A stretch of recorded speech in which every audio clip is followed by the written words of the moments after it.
Okay, let's pull that. And turns out I still got some free time left. So, but this probably will be it for the rest of the month. What little is left of it.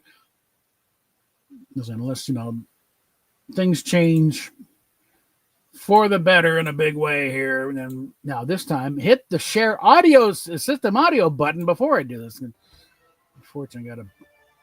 After all that thing, to finally get at least something resembling a live stream with Rob Burnett on this channel, I forget to share the audio on it. So it's like, as soon as I can get that thing downloaded, I'm going to try and do something with the audio on that because you can hear a little bit when they come to the headphones here, and see if I can tell enough to maybe put in some subtitles. So I do want to try and salvage that if I can, because there's a lot of stuff said there that is worth it. But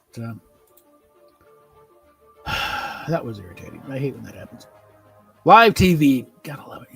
Okay, let's take a look at the shop.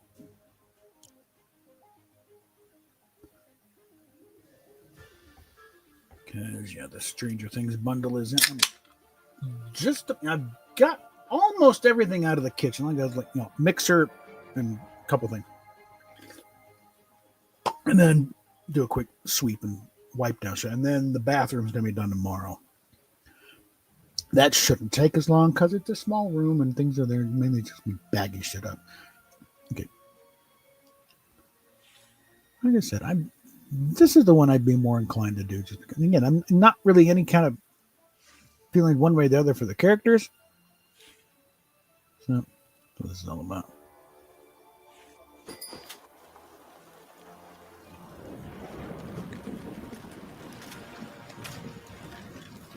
Yeah, I don't think so. Is that I didn't watch it past the first season. I'm not sure I've even watched the entire first season. I watched enough. Yeah, okay, I can see the thing, but otherwise, okay, Itchy and Scratchy. Bite, the Itchy and Scratchy. No. Okay,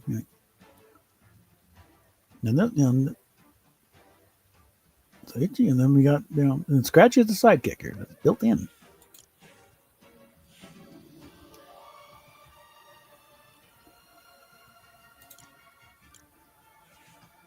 Okay, the bundle is $2,500.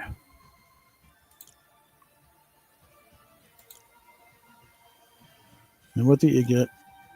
You get Itchy, of course you get Scratchy, and you got Scratchy's Lego form, and then you got Scratchy's axe.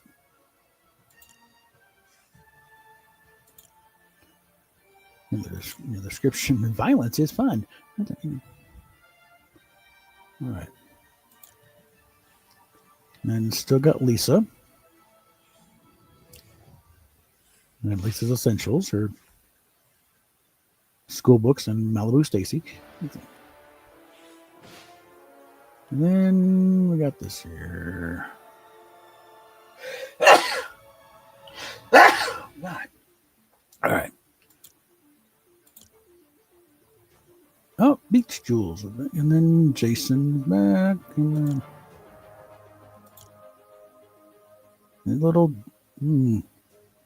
little baby Chihuahua teacup. Yeah. All right, let's move on here. We got these guys. Professor Slurpo. Oh, she looks kind of cute.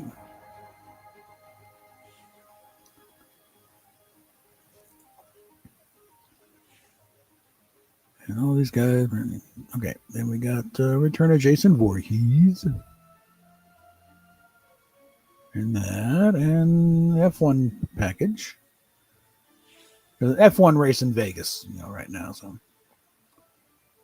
then preparation for 0 Hour, and all the guys are coming back to make a stand against the big meanie. The Scooby and the Scooby and Shaggy half of Mystery Incorporated.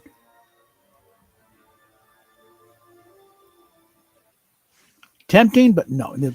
My phone bill hit today, so So if I had any plan, I wouldn't anyway because I wanted to hold on for things like the phone bill coming in. So we got that, And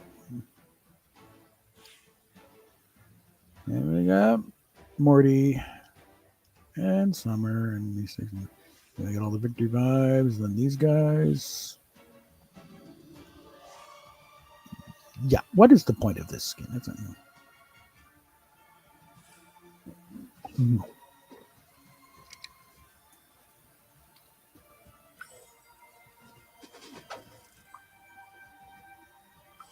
Man, this one's kind of funny. You just wonder, if it actually works. You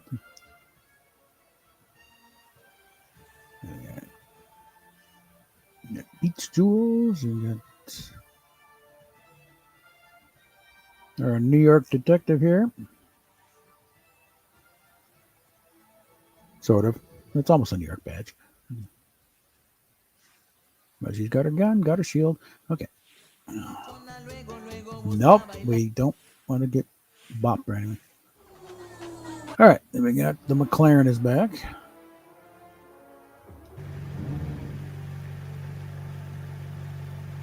And the Ferrari F40 is back. Then we got this one. And the Tesla Cybertruck. And the Mercedes. The AMG is their high end. They do the wacky, super things up. So you thought it was fun? Yeah, watch what we do to it. Okay. We got all this stuff, and then we got the stuff we got to pay real money for. So let's go ahead and get back up top here. Look at them. Anything in here? Let's go and watch the trailer. This is it. We'll never get a better shot.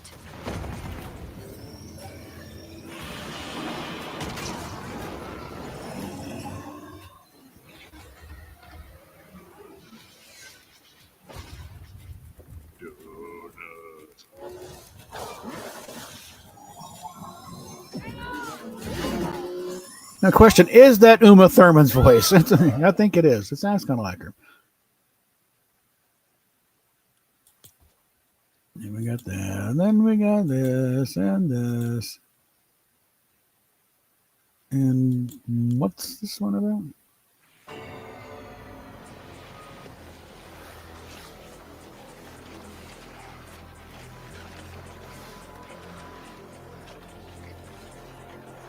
I would not mind getting that. There are certain skins I could use that with, not just Vecna here, but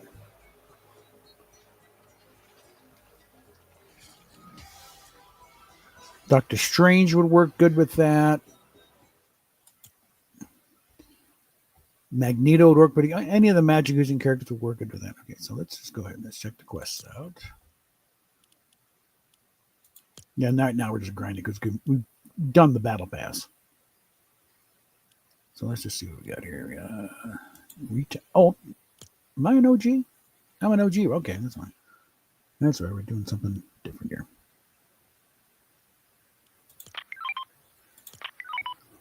All right. Oh, retail row. Okay.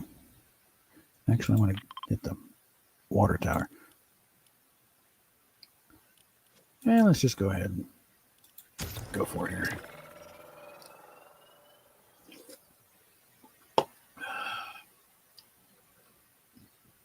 Might pop over to the main battle royale later, but yeah.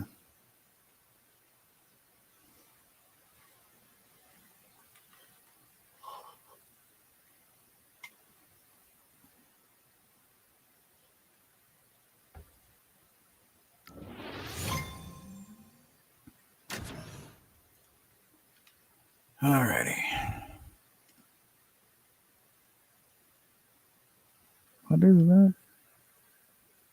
Spies. Okay, yeah.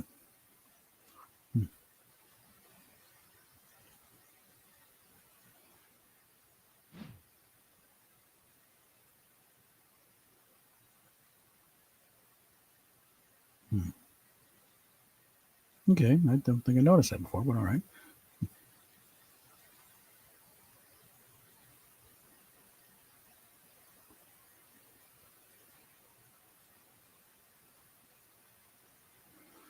All right.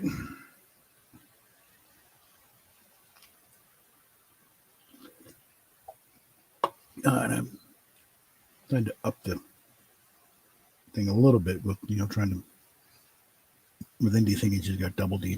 Okay. Posted some pictures. Here's some of no to be double D tits because from a gal who got a boob job, basically to get double D. She had like B's before, and but I was like, getting a little old to be constantly playing the stepsister or the naughty babysitter. I don't start doing other stuff. And so she got double D's. So okay, here's the pictures of double D's, and here's you, Indy. Yours aren't quite as full, are they? Like I posted a couple of pictures. Let's see. Let's get a fair comparison. I think it's a little closer to the angle.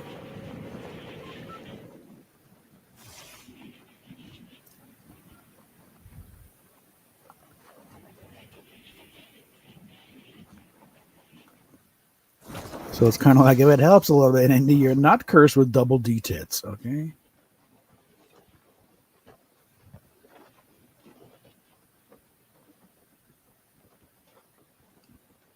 And this is actually attached to a thing where to link to a page how to accurately measure them. Find out what you're really sporting there, okay?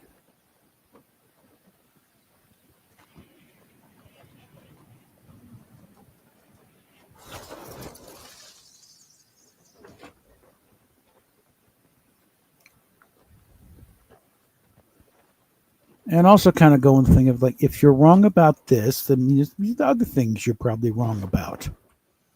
Like being a boy,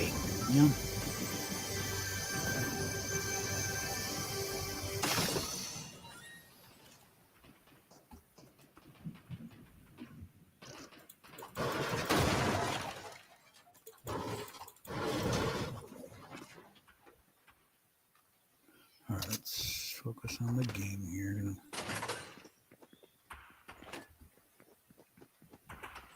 Got some bat dynamite here. Okay.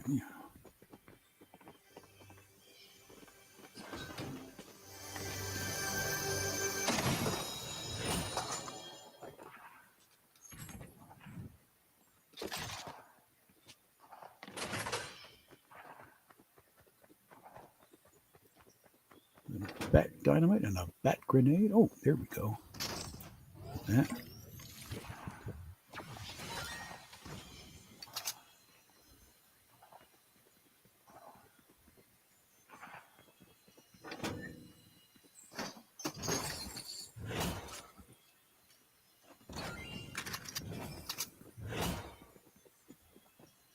Come on.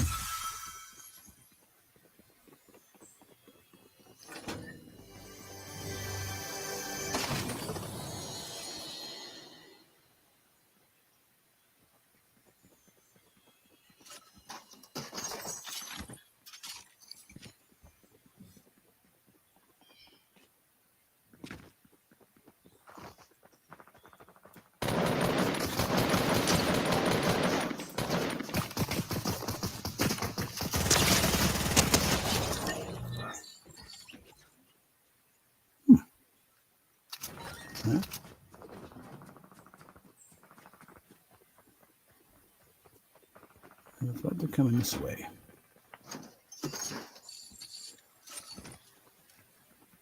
Cover my tracks a bit. All right.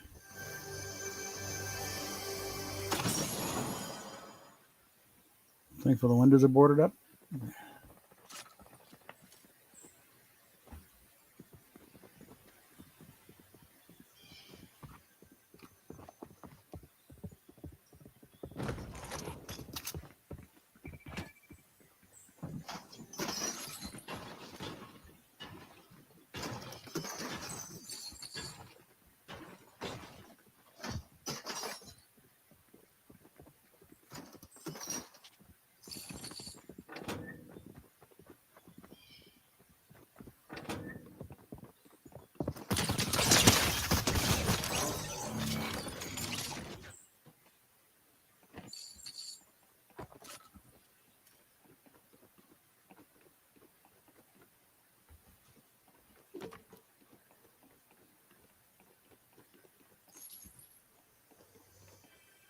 All this, you could have just come to the damn door. God, people.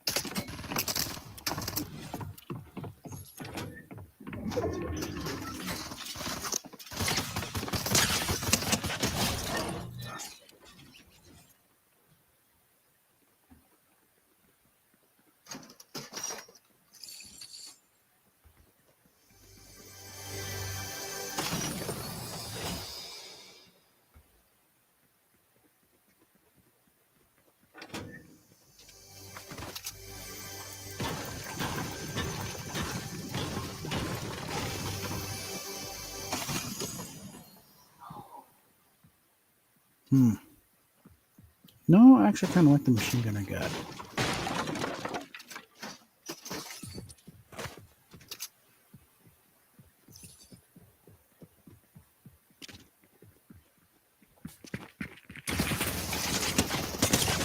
Bitch. All these pig-headed motherfuckers.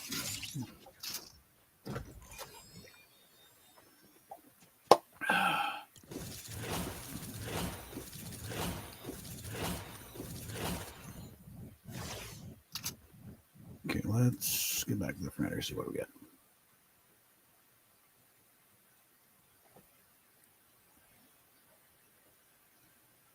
We're mainly concerned with knocking out milestones there. Let's see how we did.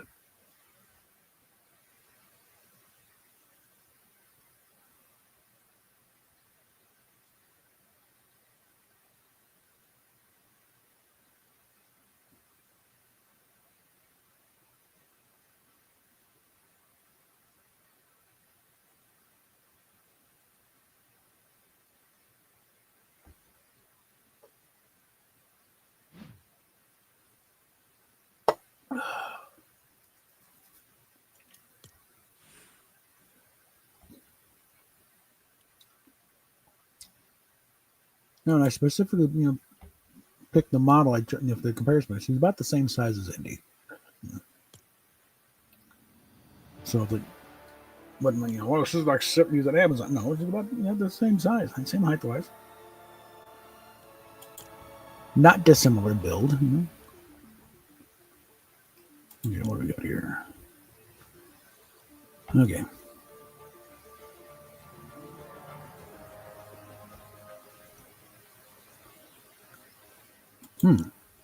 Why didn't that count?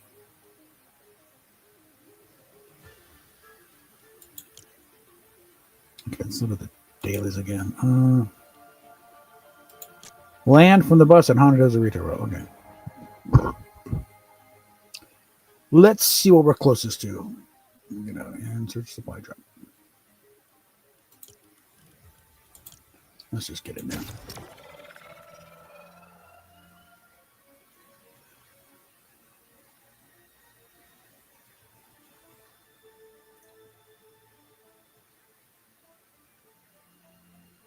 I did have to go back a few years.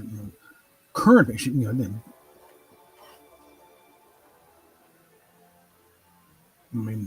lovely girl, but a few years older, which means she's in her mid 30s, and nature does a bad thing when you're in the mid 30s. The weight doesn't go away.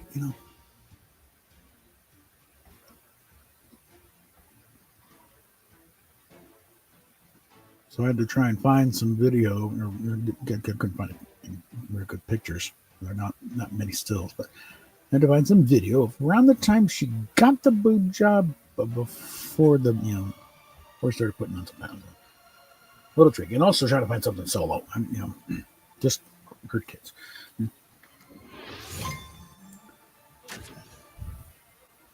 Oh, the trials of being a pornography aficionado.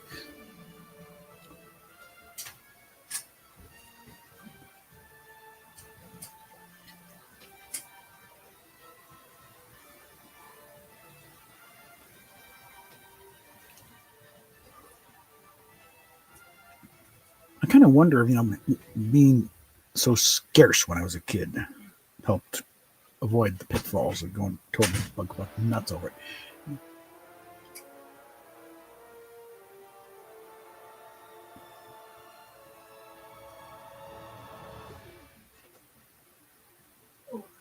Because I got this before. When you were, and there's something Ring Romano sent us. When you were a kid, you had to work to see a porn. It's like one of your friends would find them, and you would, it would be community property, and it would be like wouldn't dare keep it at home. You'd have it hidden somewhere nearby, somewhere safe.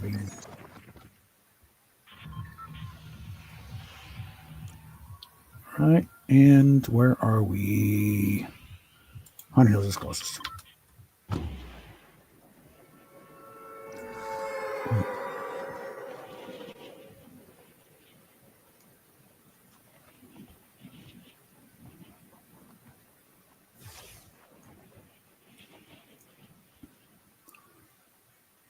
And also, generally, what you would find, unless you're in a real sick part of town, you'd find the standard Playboy penthouse, maybe a hustler if you're lucky. Like a hustler would be like, holy crap, you just discovered plutonium.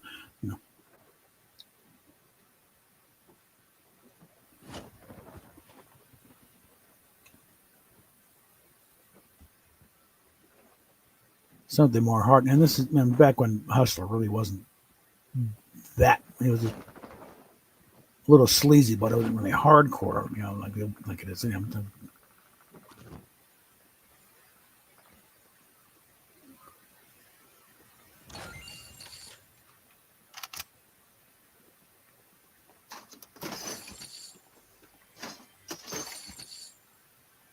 It was quite a revelation when I first, found my first copy of Puritan, which, those don't know, that is a hardcore porn mag.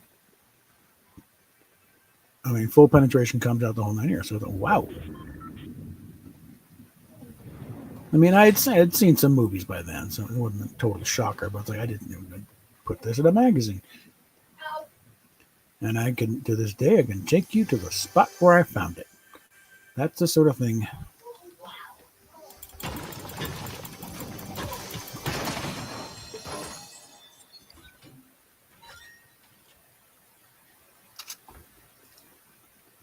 That's the kind of impact. There's certain things that stick on a guy's mind.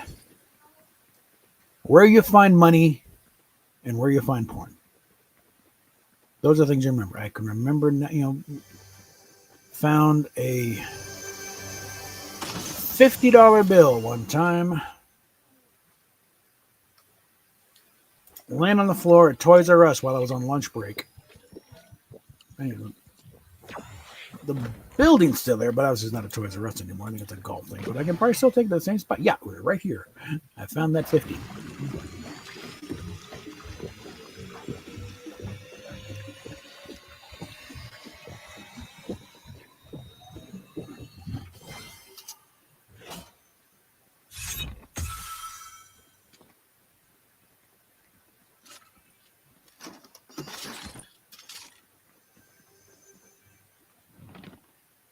Whoa, okay. All right, fine, be that way. I need to get back within the circle, so I'm not.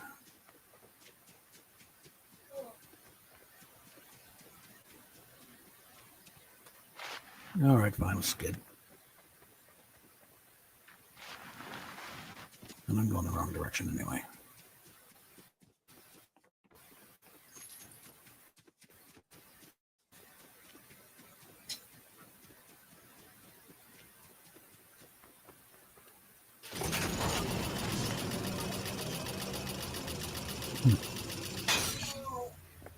But it's kind of like the argument about marijuana is not addictive. That usually from the perspective of someone who experience with marijuana, is like from the 70s.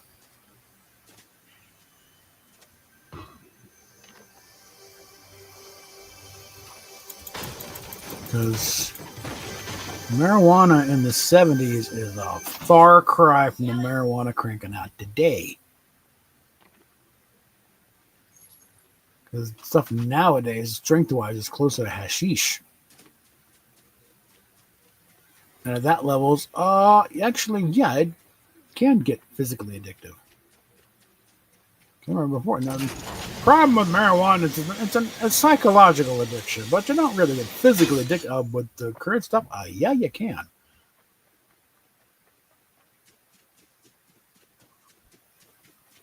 The effects are much more pronounced.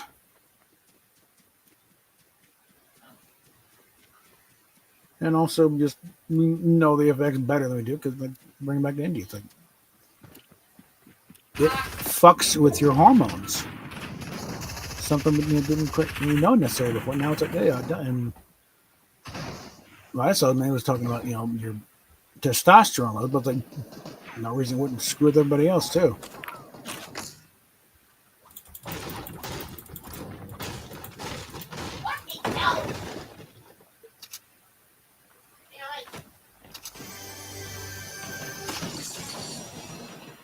All right. All right. Well.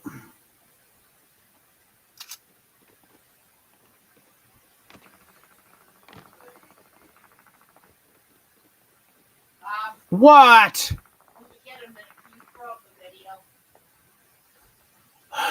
It might be a little while. So. Yeah. Well, deal with it the best you can right now. All right. I'm not gonna deal with it the best you can right now. All right. I can't do anything. Mm-hmm.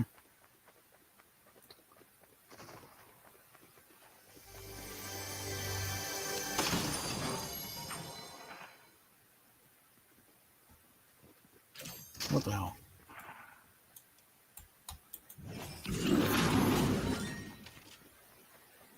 Anyway, What? I need you. And I'm in the middle of a damn game. I'm not gonna abandon things. Okay, hold on. No. Yeah.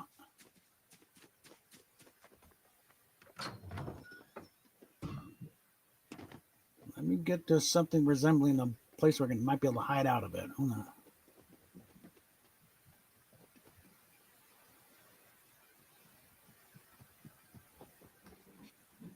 All right. Yep. Here we go.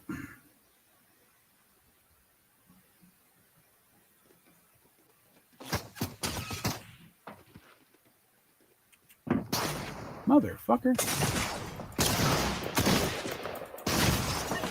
Little bitch. Okay.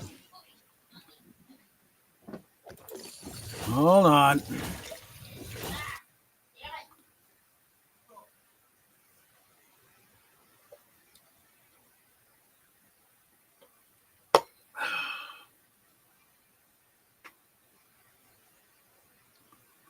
Let me check my status here first.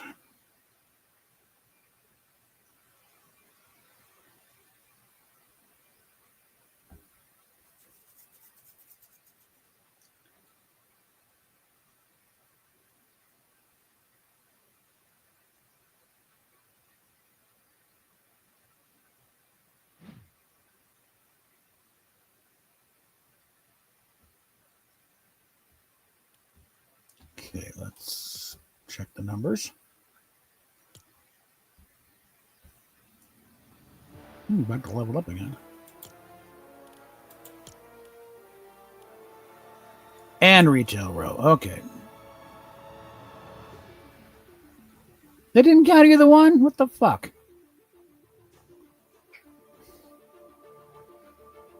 You swine. Okay. Let's hold on that for a bit. I go tend to what my wife is doing with here.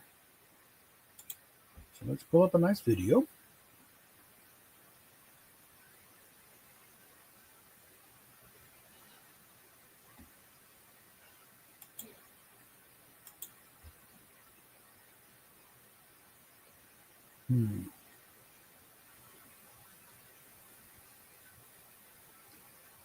That's only that's 8 minutes. That's on. Okay. And again, despite talking about indie all this, I'm not going to pull up an indie video. That derails things too much. So let's just go ahead and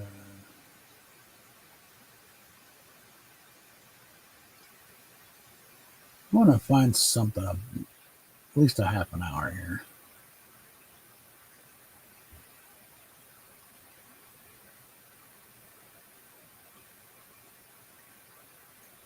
let's talk about moving into the motion pictures here. Let's take care of that.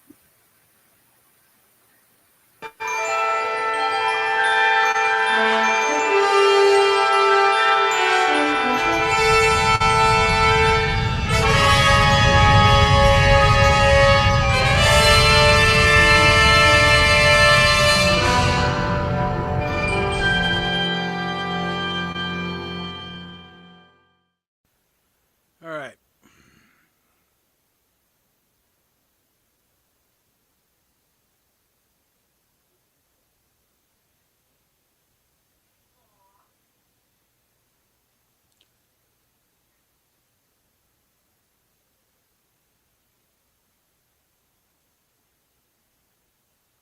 Anyway, all right. Okay.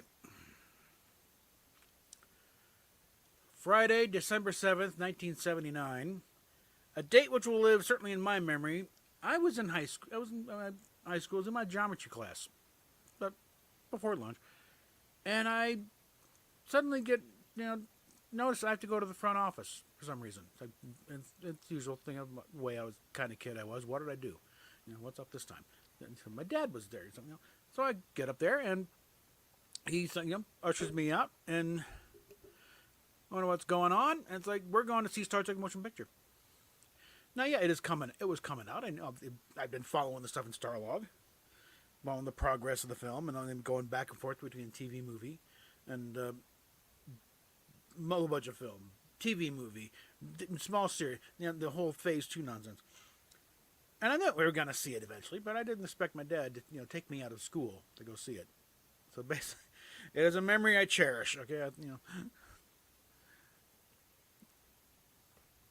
but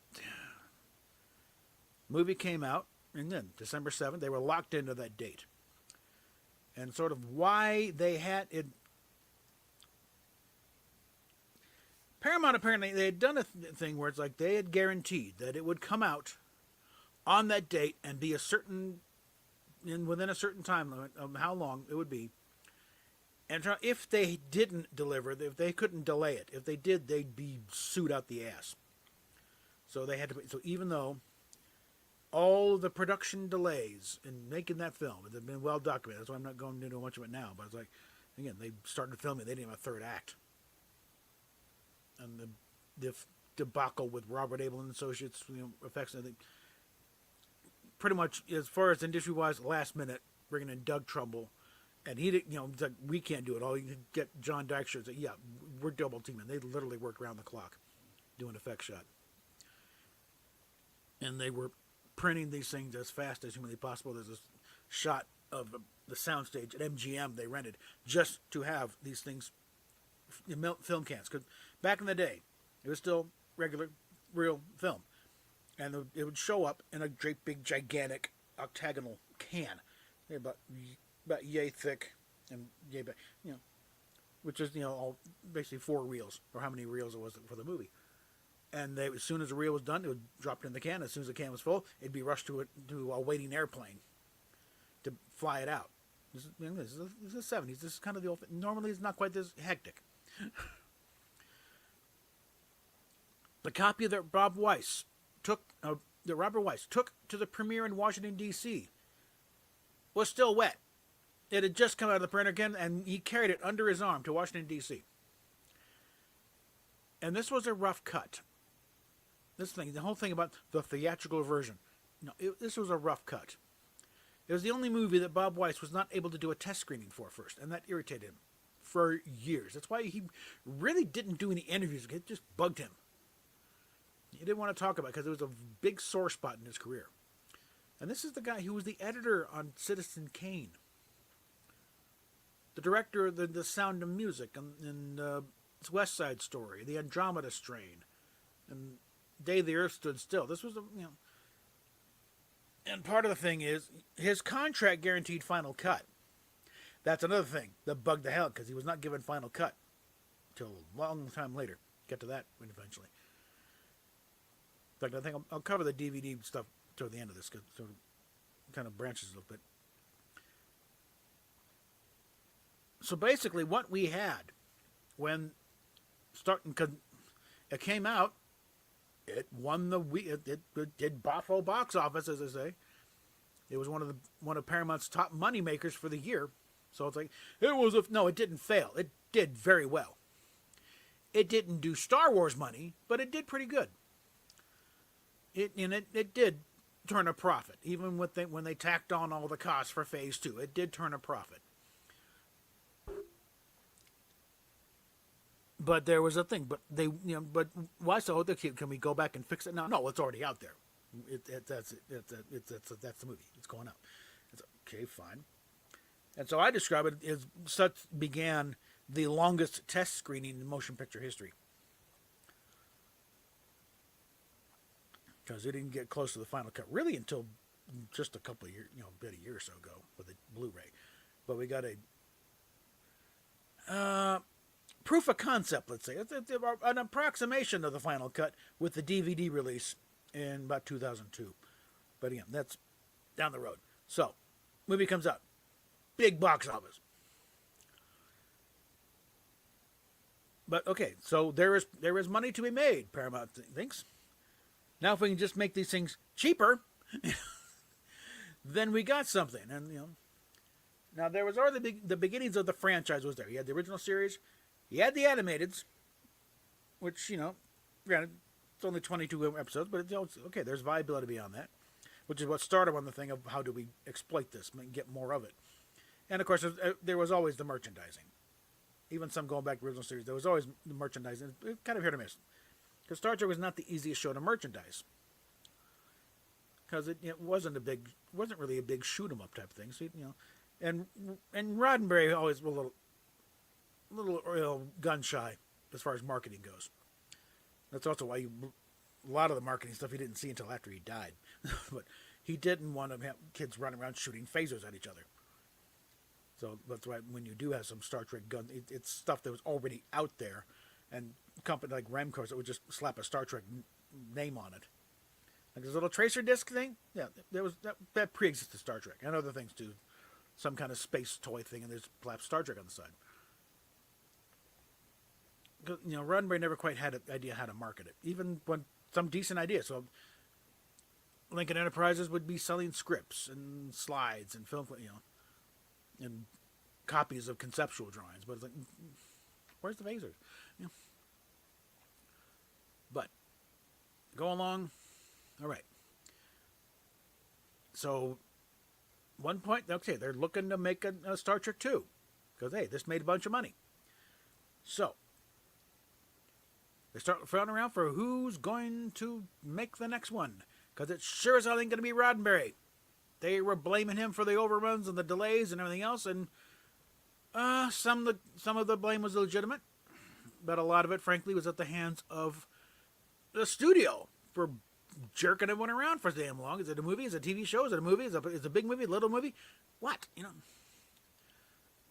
So, but of course, it's a studio. They're not going to take responsibility. They don't have to. They can shovel it on Roddenberry with kind of a love-hate relationship anyway. Yeah. So, back into the world of Gene Roddenberry comes Harv Bennett.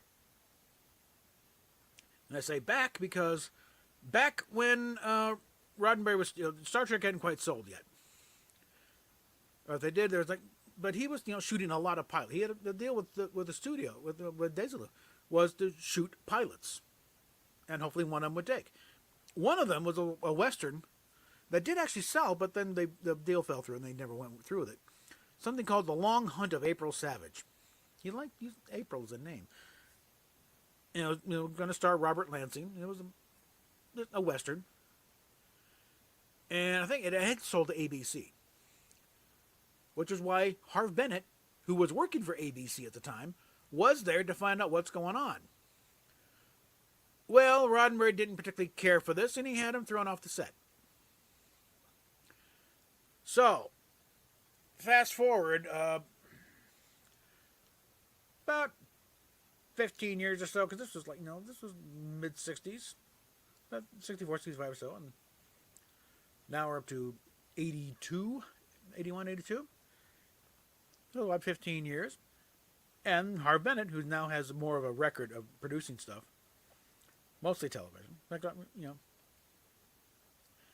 is brought in to discuss the idea of doing, heading up the next Star Trek movie.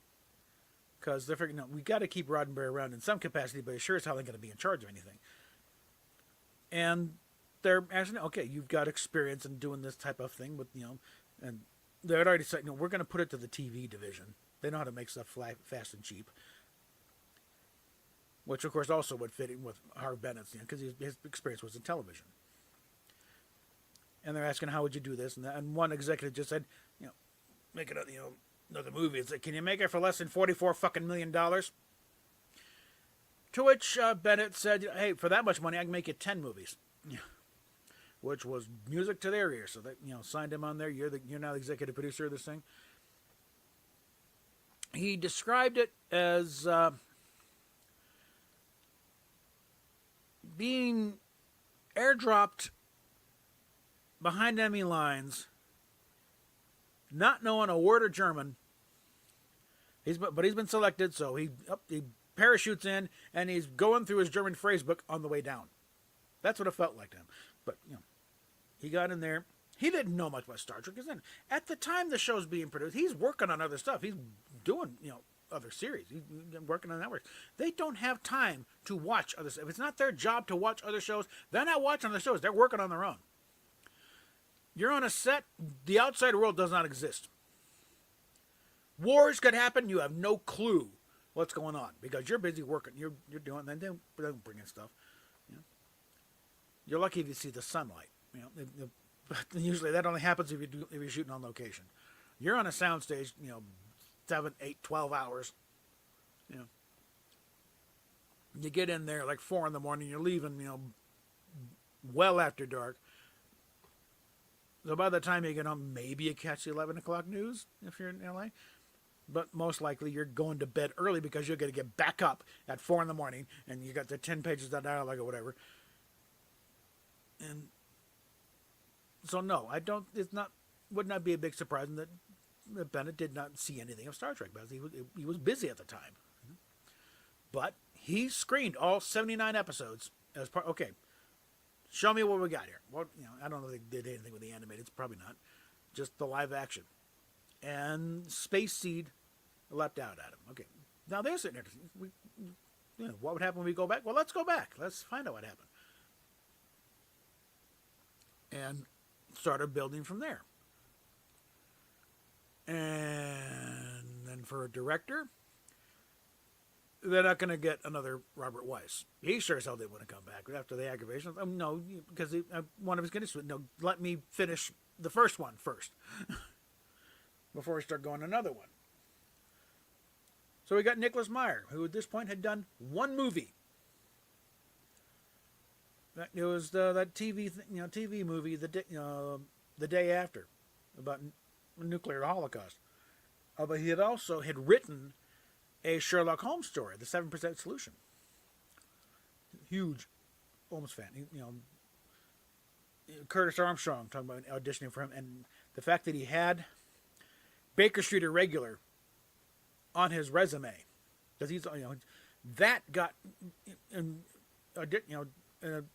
front of Meyer for some job, and Meyer got up, came around the table, put his arm around, and said, "You people do not know is what those 3 letters BBI,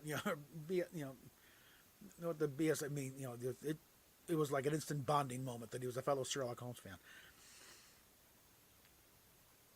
But it's like a lot of stuff. He's trying to sneak in Sherlock Holmes stuff. But from that perspective, I think that Meyer would have an appreciation of Star Trek in the sense that because Star Trek fandom and Sherlock Holmes fandom, they're parallel. It's just in the sense of big fandoms. But but a lot of the stuff that Sherlock Holmes did, and what Conan Doyle did with Holmes, was followed with Star Trek.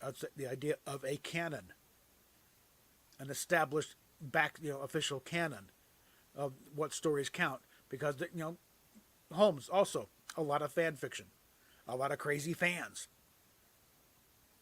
Because originally, he killed off Holmes in the stories. He was tired of writing the stuff, and the whole thing about Holmes and Moriarty plunging out in the Reichenbach Falls. And the fans didn't like it, and he's kind of forced to bring him back in some capacity, so can keep the stories going. And Star Trek has been kind of similarly, slightly fan, not necessarily driven, but at least influenced. And the fact that you got to keep the fans happy. And Meyer also screen. And maybe Meyer also had to screen the thing because he wasn't familiar with it. When I think he described he was backyard barbecuing, and his wife said, they want you to do the next Star Trek movie. And his response is that the one with the guy with the ears, because he also wasn't that familiar with it. We like to think of Star Trek as this all-pervasive international culture phenomenon, and yeah, there are people who have never seen a single frame. Okay, especially back in the late 70s, early 80s. It was big, but again, it was still a niche. Not everyone was a fan. Not everyone was dove into it. But Meyer dove in, and he also, again, independently, he wasn't aware that Roddenberry was also a thing of Horatio Hornblower, but that's the attitude that Nick Meyer came in. He said this sort of a Horatio Hornblower in space thing, and that he would layer on. He said he'd layered on the naval jargon and stuff with a trowel. I think he overdid it in spots, but he wanted these scenes, with the torpedo thing, the equivalent of them rolling out the guns and getting that kind of action there. And they produced more of an action oriented type thing. They had an interesting thing when they're getting Ricardo Montalban, because at this point Montalban is having a happy, very successful career playing Mr. Rourke on Fantasy Island. And he always liked his time on Star Trek, and he'd worked with Roddenberry before. Roddenberry's first, science fiction script, The Secret Defense of 117, starred Ricardo Montalban. And Montalban also showed up on The Lieutenant as a Marine who had bad PTSD suffering. It was one story about that sort of thing. So he'd always done, Roddenberry had done pretty good with Montalban, because Khan was a very big role. It's a very big character. But Montalban wasn't sure he could get that mindset back. And thankfully they included a copy of, a video cassette copy of Space Seed. Because when Montalban ran through the lines first time, I get to record himself, he said, "Oh my God, I sound like Mr. Rourke." And it's like, but he had re-watch the episode to reclaim that mindset of who is this guy that was once ruler of a quarter of of Earth in that way, and also add the point of take that guy, and now after 15 years on a planet that has suddenly turned to a desert wasteland because something blew up they didn't count on, and his wife is killed, and he's blaming Kirk, and just sort of take that already arrogant megalomaniacal thing, just twist it a little bit. And that's how he got Khan in the movie. And populate it with pretty people, Whether or not Judson Scott was playing, because he named Joaquin. There was a Joaquin in Space Seed. There was a big dark-haired guy that, on Uhura. Same guy or named after him, who knows?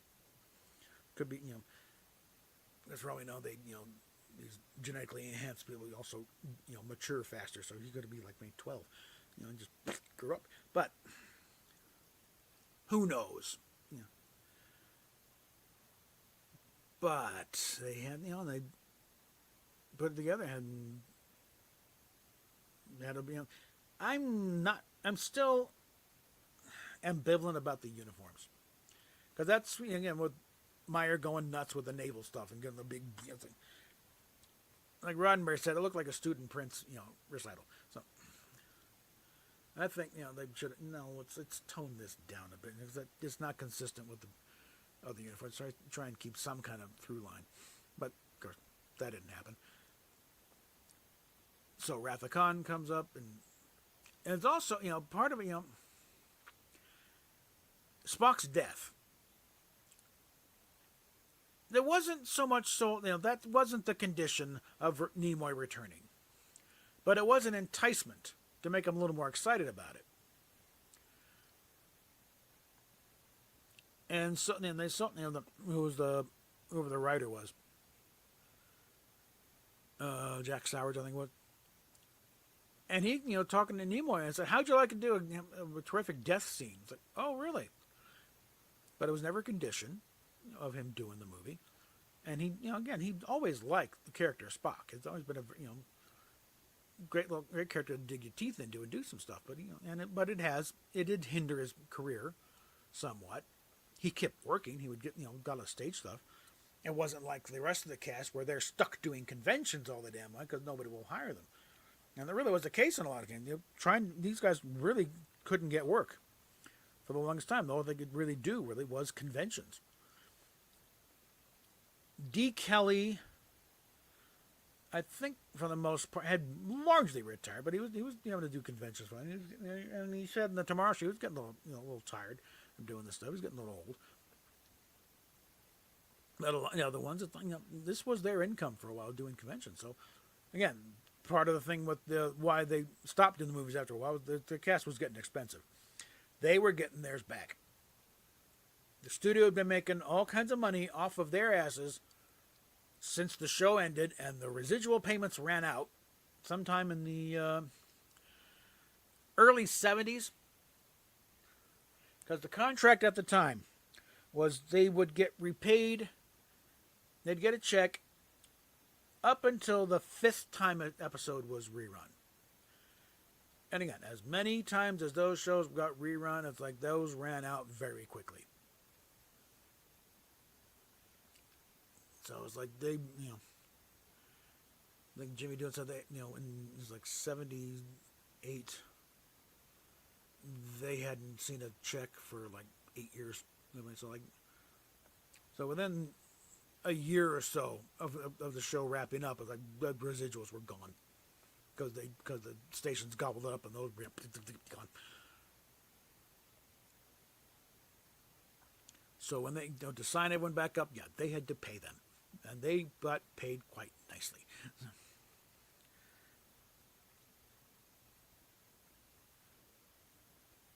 I'm not sure where I was going with that, but 2 came out, did great. Didn't make as much as the motion picture, but because it cost a hell of a lot less, because they already had the sets up, they weren't paying off a TV series that never happened. It was a lot more profitable than the first one, and it was off to the races. And like death, Spock's death. They're going along, and Roddenberry, not happy, he leaks the script.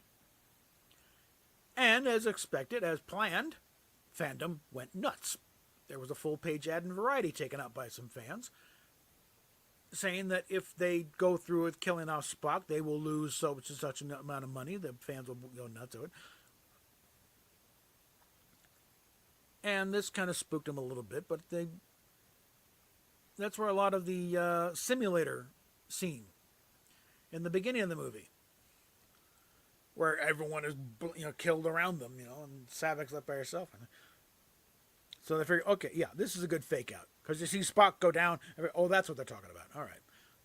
It was dumb. So we all take our thing, we sit back and relax and enjoy the rest of the movie. Until we get to the point where we need warp speed and now we're all dead.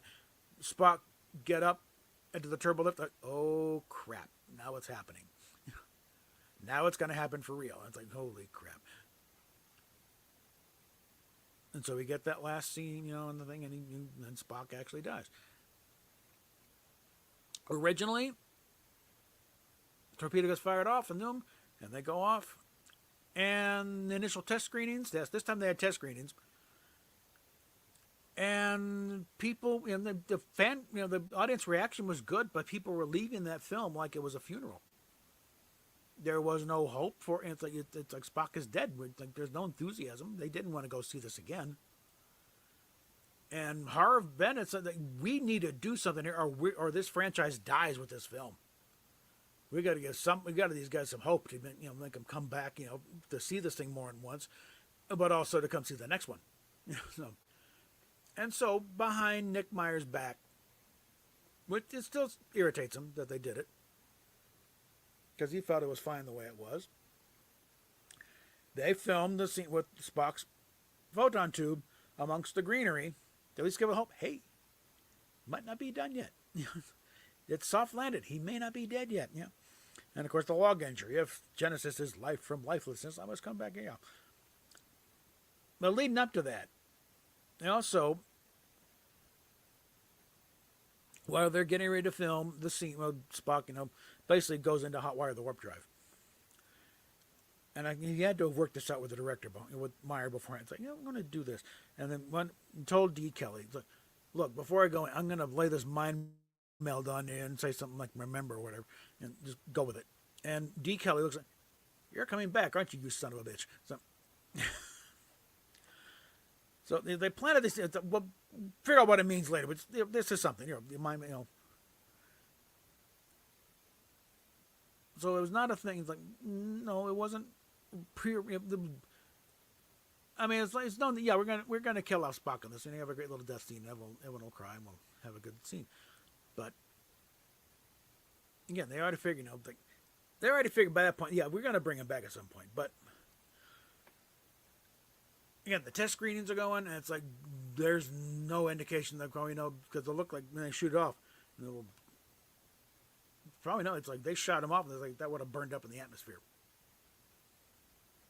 So even if they're, it's like, how are you going to bring it back? It just burned. So yeah, people leaving like it was dead. It was final. And the way it was going, it's like this is going to be the end of their franchise if we don't do something with this. So they had to go and shoot this bit. And with that, it's like, okay, there's a chance, and people go, and we all went out to see it over and over again. And again, following, yeah, they're going to bring it back. And then in the cartoons in Starlog about, there's a Phil Folio thing about, oh, it's so painful. The point is, and another guy saying, you know they're bringing him back. What the hell's wrong with him? And the show a scene of Nimoy in the office flipping through a script for Star Trek 3. It's like, I particularly like this part where I rise on the third day. So, but yeah, go on. Start in working on Star Trek 3. A little bit of drama when, and again, at this point, Nimoy wants to drop thing. I want to direct. He's been wanting to direct for a while. He'd done some theater, done some TV, but it's like, no, I want to direct one of these things. And they had a sort of tentative agreement, but the agent's trying to get the studio to, hey, we need to get going here. We're wasting time. And finally, Nimoy calls up Michael Eisner and said, "Why aren't you? What's hold up here? We need to get going." And I can't let you direct this movie. You hate Spock. It was in your contract. You had to kill Spock. And it's like, I can't let you anywhere near this thing directing. And Nimoy said, Mike, my contract is in a file cabinet in the building you're in right now. You can go check it. It was never in my contract that Spock had to die. Okay. And he's like, okay, I believe. I'll take your word. Okay, fine. We'll get going. And they got the deal going. They started working. And then we got, Search for Spock. And again, the big twist on that one. The trick in when you're bringing back a character from the dead type of thing, you can't just bring him back. To work dramatically, there's got to be a price to be paid. Something's got to be sacrificed in exchange. It's like nobody gets out of jail, gets out of the afterlife for free.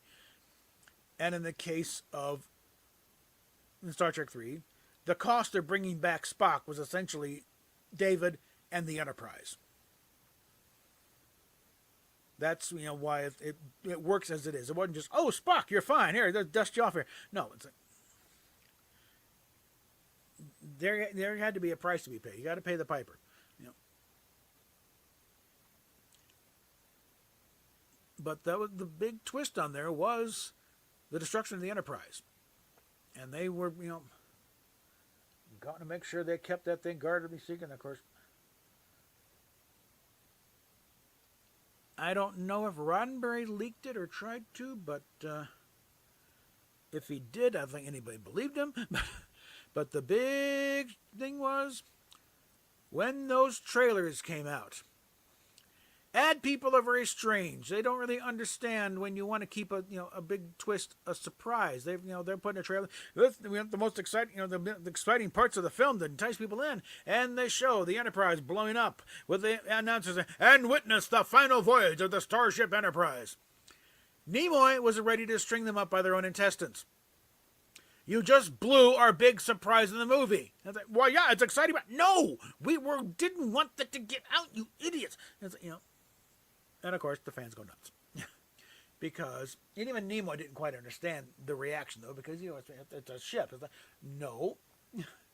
In the words of Captain Kirk, she is a beautiful lady and we love her. The Enterprise really was considered a 10th character. Along with the rest of the crew, the Enterprise herself was considered a lead character. In fact, back in the day, it's like in the book Letters to Star Trek, an example, some kid wrote in and wanted an autographed picture of the Enterprise. Which caught him. And usually it's like, an autographed picture of Captain Kirk or Bill Shatner, but they want an autographed picture of the Enterprise. It's like, okay. And Doug, so yeah, it's in there. And it's the old picture of the 3-footer against the sky background. And I recognize the handwriting as Beezer Trimble's handwriting. It says, "Best wishes, USS Enterprise." So, okay. Yeah. So it kind of took everyone back, that they knew there'd be a reaction. I don't think they expected it to be that big a reaction. Okay. Thankfully, it's like there was something because there's a letter of Starlog around the time the movie came out. And pointed out, look, people, there weren't 2 bolts left of that original ship when she went up. Okay, so calm your jets a little bit. It wasn't quite the original ship. Okay, and again, debate. Then there are debates how much was original and how much was refit. And I think really, let's pause over here. Here's the original ship. Here's the refit. I think, given the modular nature of these ships, I think everything, the neck on down, this was replaced. Because just the secondary hull and the nacelles all just plug-in units. Something goes weird, swap one out. So the only original frame and component would be the saucer. And just build up on that, expand it a bit.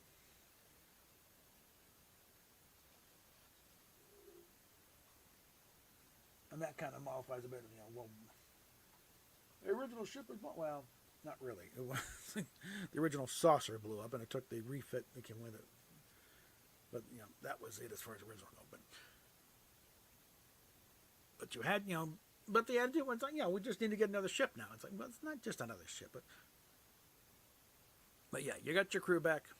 Spock is alive at the end. Now he's got to, get his marbles back in place. And then, all right, for Nimoy gets a second turn at this, and he had it. He didn't do much act. He wasn't much in front of the camera much for 3. He, this was like the very end when he showed everything else. He's behind the camera directing his friends. So 4 was a little more challenging because now he's in front of the camera a lot as Spock. And you can tell the headband, that was so he wouldn't have to put on the ears that day.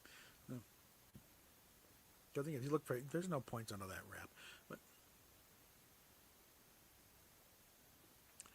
But that was when they wanted to, okay, let's get back to doing what the kind of story Star Trek used to do about things. I mean, 3 was the first one in a while that really felt like Star Trek because of the nature of the thing and the way everyone acted. And Nimoy did have a good feel for how you make it a Star Trek story and make everyone act right. But 4 is like, okay, what's the big issue the day here? Harv Bennett originally was wanting to make a snail darter as the species got to go back and save. The idea of the the world, being dependent on these itty bitty little fish. Like, well, there's not much suspense though. If all they got to do is find a river with where there's some snail darts, scoop them up, and just get a super big gulp, cup from 7-Eleven. Get a big old thing. You probably got like a couple hundred in there by itself. Okay, done. We're out of here. There's no suspense there. And also at the time, this was mid '80s. Because let's see, I'm 84 or so. Cause I saw 3 before I left for England. I think, yeah. Or was it? No, it was no 4. I was in England. It was in England when I saw 4, so it was like 85, 86. And whaling was still a big deal. Still discouraged. And let's go ahead and do one where they save the whales. And as a result, actually, they did. They pretty much brought large-scale industrial whaling down a lot. It still happens, but not nearly the extent it was going on at the time. And as a result, a lot of species are rebounding. The blue whale is no longer gone. They're rebounding too. And the humpback, same thing. So it did have an effect. So 4 comes out, and it is the biggest. It made over 100 million. It's like, okay, great. And the lesson they should have learned from it is because there was no big bad villain. There was no equivalent to Khan. It was a Yule log with a soccer ball hanging from a beam on there, wanting to talk to whales. There was no main villain. And it was the most successful of the of all of the original cast films. You adjust for inflation, it was the most other than the first one. So they don't need a big villain, but they keep going back to Khan as an example. It's like, no, you're missing it. But 4 hits big. Then we get to 5. Now, at the time they do 4, the grumblings for, when are we coming back to television? When are we going to get a new TV series? That's starting fitting a pitch. And Paramount is okay, I think we've got a thing going with the movie. Maybe it's time to do a TV series. And that's when we start hearing, the first inklings of Star Trek Star Trek The Next Generation. Now, I'll cover more of that. That's covered more in the next video, which actually I already did, and it's still up, so you can watch that one. But 5 is like, Shatner in his contract that whatever Nimoy gets, so does Shatner. So Nimoy's gotten a couple of movies. Hey, my turn. Because one thing, Shatner was supposed to direct the final episode of the original series third season. But the network dropped the option on the final 2 episodes they were going to do. So he never got his chance. So he'd been waiting in the wings for quite a while. And again, he had directed some theater. And by this time, he'd done some TV. I think T.J. Hooker was still, he'd done a few episodes of that. And he wanted his turn to do a Star Trek movie. And he wanted to do Enterprise Finds God. Which was not really right move. It's like, I discussed in the last one. It's like the better idea would have been if they gone with the Fountain of Youth. Okay, because Star Trek has done that before. Or did it? No, I discussed this during the live stream. But because the thing is, like Harv Bennett tried to look, what's the TV guide blurb gonna say? Star Trek 5. Tonight the Enterprise goes to find God. The audience is gonna have a couple of reactions here. 1, it ain't gonna happen. There's gonna be something else. Or 2, they're gonna find God and it's gonna be downright blasphemous. It'll be stupid and they're not gonna buy it. So either way, you're setting yourself up for a very massive disappointment. But Shatner would think it's like, in Free Enterprise. It's like, I know it's a crazy idea, a one-man show, Julius Caesar, me doing all the parts of the thing, but I think I can do it. That kind of, hey, we can make this happen. I know we can make it. And it's like, no, because between just the slightly insane idea And the studio, I mean, 'cause Star Trek 4 had a lot of comedic parts, comedic bits in it. It was fun. So when Shatner has the idea of the Enterprise going to meet God, and the studio response is, "Yeah, can you make it funny?" I was like, "Okay, yeah, fine," because he wants a gig. You know, he'll tell him whatever he wants to. It's like the old thing of, can you ride a horse? Oh yeah, I can ride a horse. And that night you're looking up, horse riding. He's like, learn how to ride a horse by tomorrow morning. And it comes out, and it's the first one that doesn't hit it out of the park. I mean, it won the weekend. And this comes in later with the Next Generation movies, but I mentioned that just because when Nemesis failed to open, basically, it had nothing to do with the fact that how good the movie was, because nobody knew at that point for sure how good or bad the movie was. No one had seen it yet. But Star Trek V, it won the opening weekend. It was number one by a long shot, but it died quickly because this is dumb. That's why George Lucas and Steven Spielberg went into hiding when their movies came, when Close Encounters and Star Wars came out. And George Lucas saying, because they told, hey, you're number one the weekend. No, I don't care about this weekend. Any movie can win the weekend. Tell me what happens next week. That's when we know we got something. And for Star Trek V, it's like, no.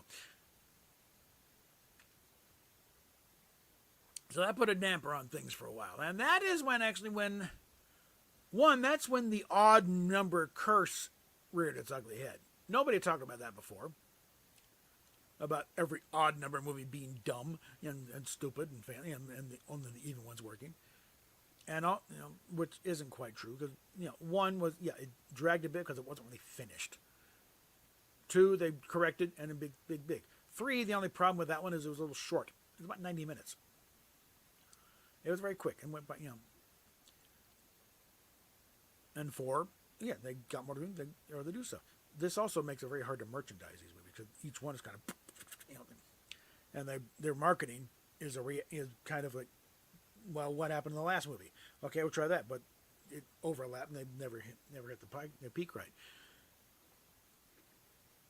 But 5 is also the first rumblings about how much the cast hates Shatner. That was the first time you started people. That's when the knives came out. Before that, they were still pretending to be one big happy Star Trek family. Oh yeah, we all get along fine. But then I think Jimmy Doon was the first one. But it wasn't until 5 when everyone starts. We hate Shatner. We always have. He's always been a big blowhard thing. And I think Stephen Collins made a comment in Starlog about his experience on there. He said, they're not the big happy family they say they are. So they were grumbling. You look around, these guys aren't that these aren't that friendly with each other. So it's like, don't buy the hype. But this is when it became. That's when they took the mask off. Yeah, we hate him.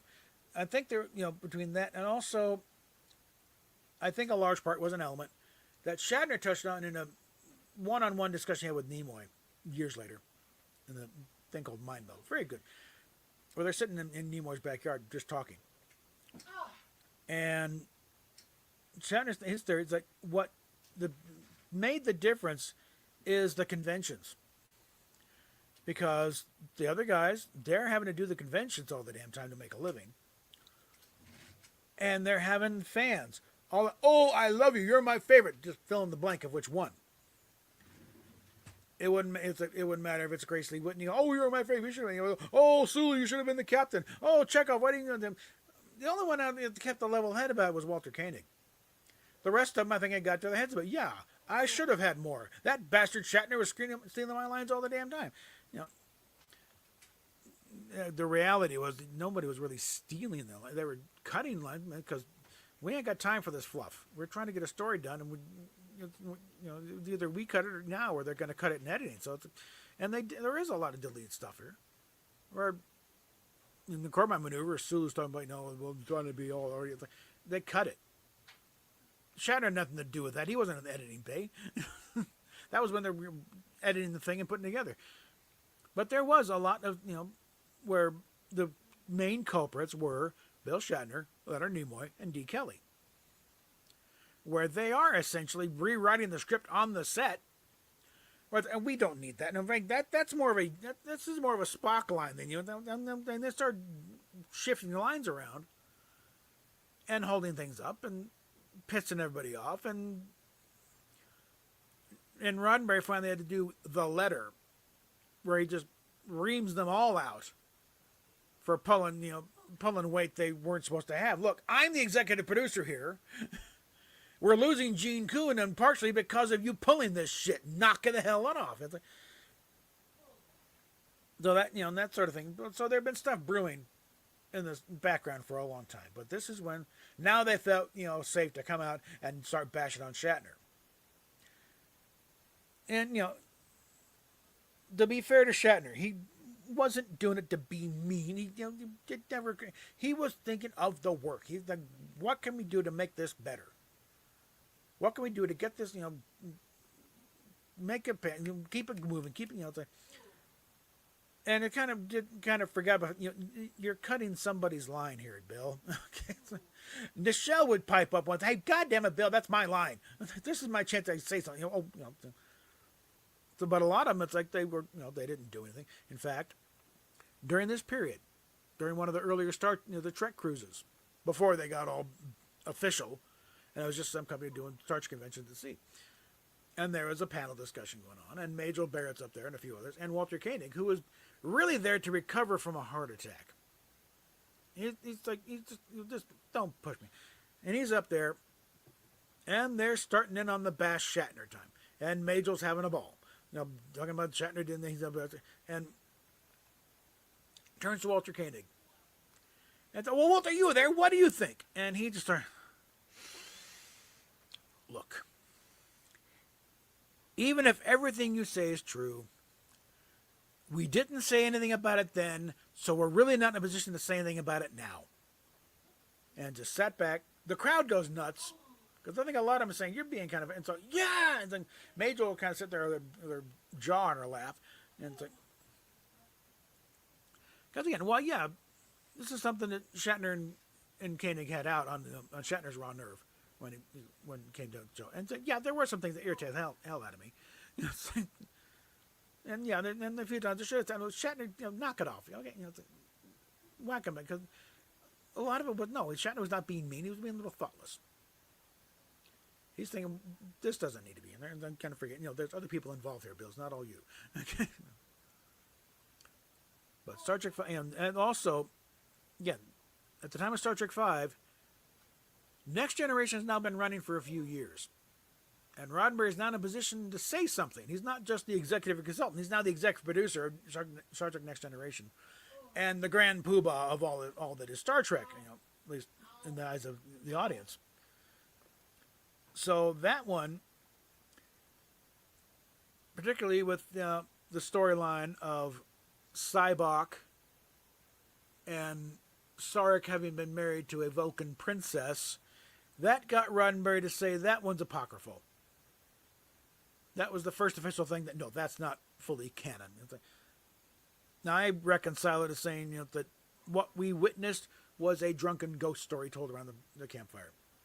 Because notice, a lot of it's like, you got the teaser thing on the Sybok on the thing, but most of it doesn't really start kicking off until after the scene in Yosemite, where Spock is, trying to experience all the rituals accompanied with tamping out. Well, what do we not see about it? Telling a ghost story around the campfire. And they introduce the bottle of Jack Daniels that Dr. McCoy's brought along for the beans. And how the story gets progressively weirder and weirder, much like some of Roddenberry's scripts. The further down you get in the bottle, the stranger it gets.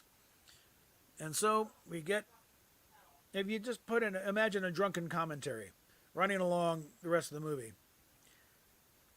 And you can say, yeah, sorry, it's Sybok was Spock's brother. I do not have a brother. Shut up, Spock. And there's from Sarek was he had a wife. He's a Vulcan princess before then. It's like, Vulcan has no royalty. Shut up, Spock. It's, you picture that, and it all kind of falls into place then. Yeah, the movie happened, but not necessarily as I think. Okay, because when the MS-23K fan film was done, with the guys reviewing Star Trek Five, and when they're back at Yosemite, it's like, what did it? It's all a dream. It's all acting like, did it ever happen? So take it out. It's like James Woods had a short-lived TV series named called Shark. We played a lawyer, and training these young lawyers. He had a line: "Truth is relative. Pick one that works." That's what you got to do sometimes with the kind of thing of what how to reconcile certain things. In this one, the best solution is it was a dream. Okay, it was a ghost story. They were drunk. Go with it. Just don't ask me questions. Just move on. And thankfully, it is pretty much one and done, because self-contained. There will be no more of that. No one will speak of this. Now, what this did to the franchise at this point, not good. It's like, do we even have we run out of ideas here? Has the thing started to burn out, or is it just a bad movie? What saved it at that point, well, was the fact you had the 25th anniversary coming up in '91, or and they needed something out for that big anniversary, and you had Dennis Miller talking to me on SNL. You want to know the list of movies coming out that year, and everything was a sequel. Friday the 13th, 5, Halloween 6, and finish up, and Star Trek 6, The Apology. It was not going unnoticed that you left in a doggy, and it's time to fix this. And so, turn back to the team that gave us Star Trek 4 in most part. Okay, Nimoy wasn't going to direct this time, but he was put in the executive producer slot. And brought back Nick Meyer. Nick Meyer had a hand in 4. He didn't direct it, but he helped write it. But this time he's going to direct it. And this time because he wanted to use The Undiscovered Country as the title for Star Trek 2. There's also a big Shakespeare thing. And it's from the Hamlet, the speech. The big one. And he finally got to use it and actually work it into the storyline, so it made a little more sense. It would not have made much sense in Star Trek 2. And again, this is where now they're directly locking horns with Roddenberry. Because again, Next Generation has been up for a while now. And that's where you got, Michael Dorn showing up as Worf's grandfather, Colonel Worf, as, the defense attorney in the Klingon trial. But also at this point, Roddenberry's health is really starting to fade a bit. He's still a feisty old bear. And they did not get along. But he's still at points. So it's like one thing that even bugged me a bit when Kirk gives the command, right standard rudder. And he's the same thing. Starships don't have rudders. What the hell are you doing? It's like one thing that Roddenberry did get his way on was originally the Trader crew member was going to be Savick. And however Roddenberry felt about Savick back when Star Trek 2 was going, I was like, no, she's a beloved character now. I was like, make it somebody else. And that's where we got Valeris instead.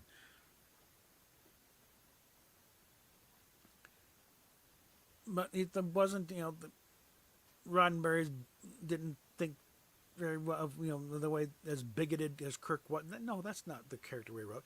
And Shatner had similar ideas, because originally the thing of let them die. It's like, originally it was shot.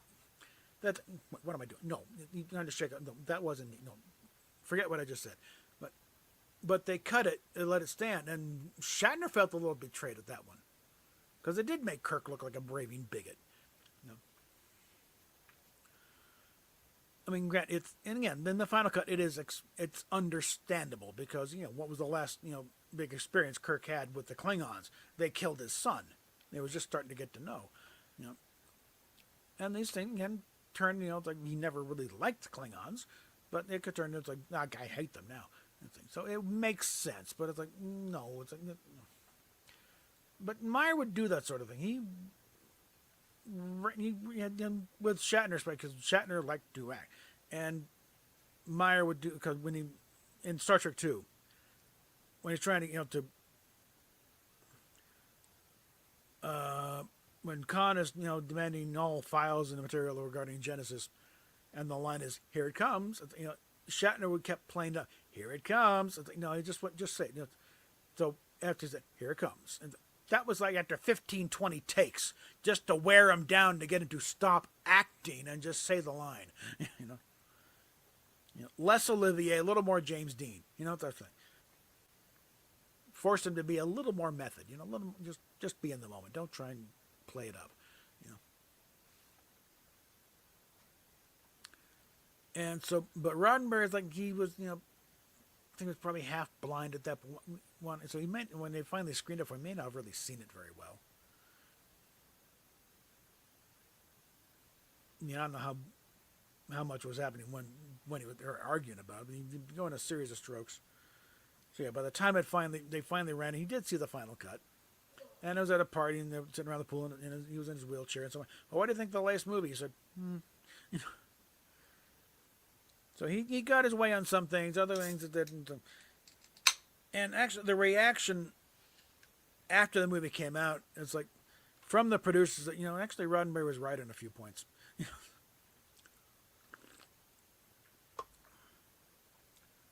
But 6 wrapped up, and the whole thing with them signing, their signatures, that was them signing off. That's it. We're done.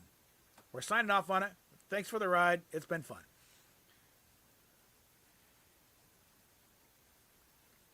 And then it's like it's handed off to the next generation. And that's where we take it from there. So on that point, we will talk at you later.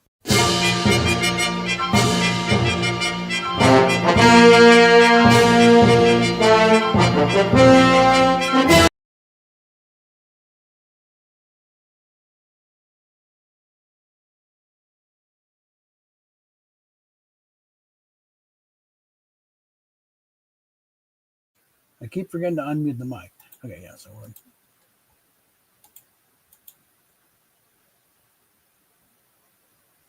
we're playing the rerun crowd at this point, so let's get back in here.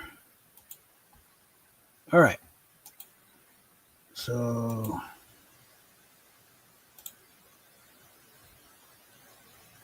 all right, so I got that bookmarked already. Let's just go in and get in there. That's irritating because I landed on the right spot and it wouldn't take. So let's try it again. That's a couple of rounds there.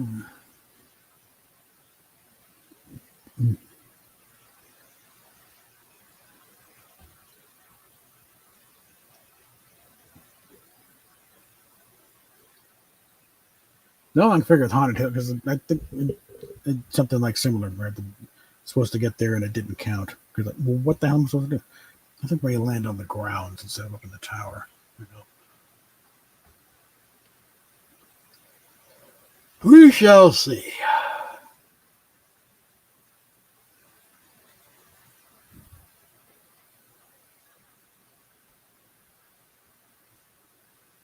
All right, let's see which way we're coming in.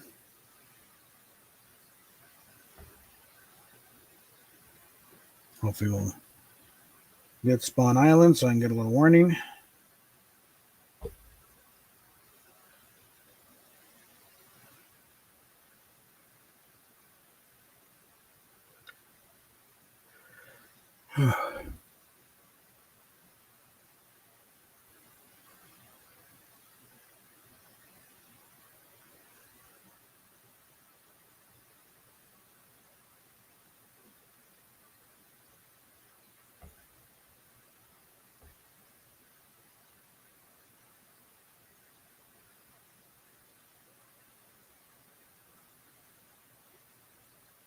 All right, come on. It's trying. All right.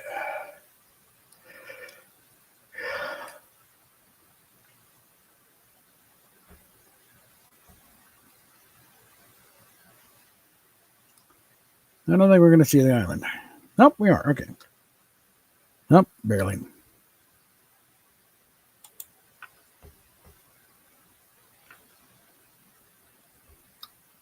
So let's just try to land on the grounds there instead of up in the building.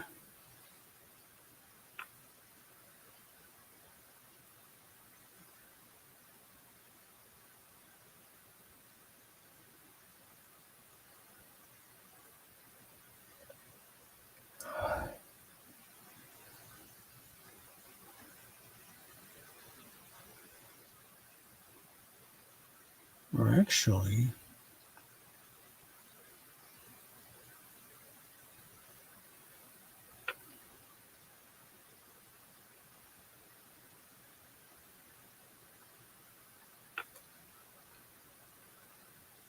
should be down around here.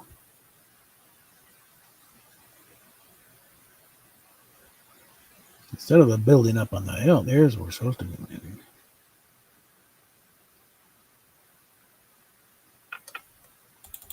Yeah, there we go.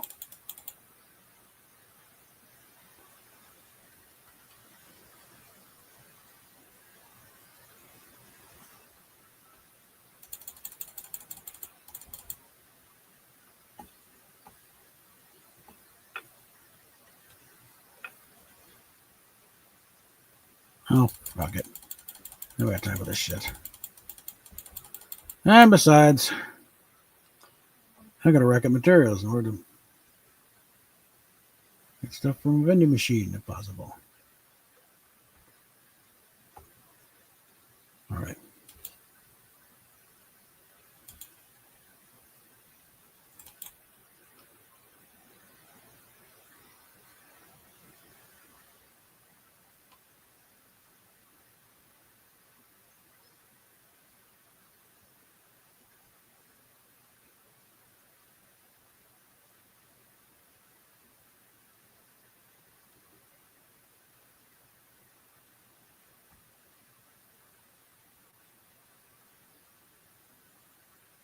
Okay.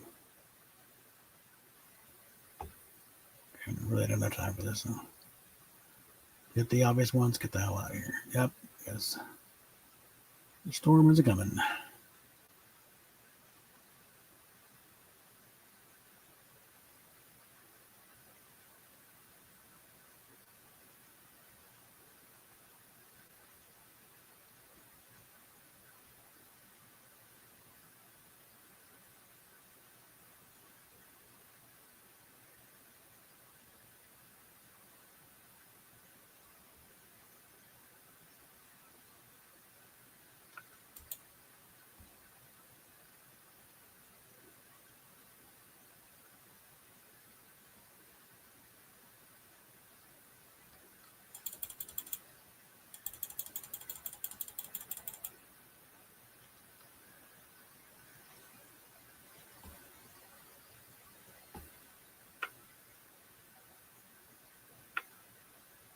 Actually, better exit it this way.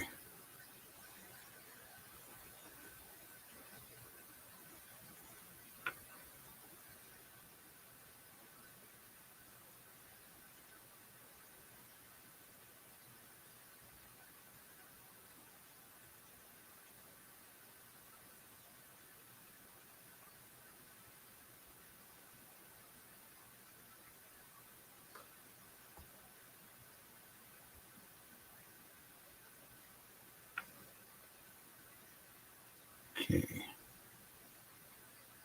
Yeah, there's a lot of time on that one, so I just get out of dodge here.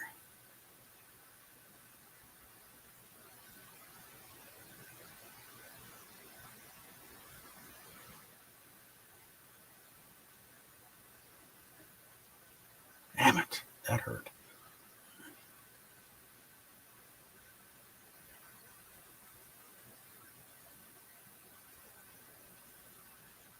Make a note, people. Careful how you're coming off them hills.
really need is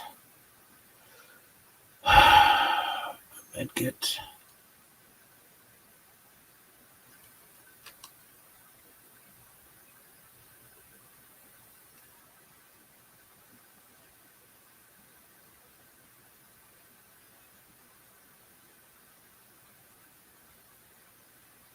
For a couple of good campfires.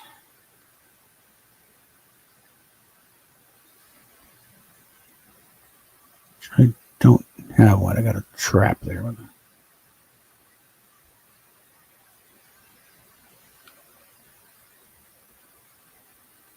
No.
No, it's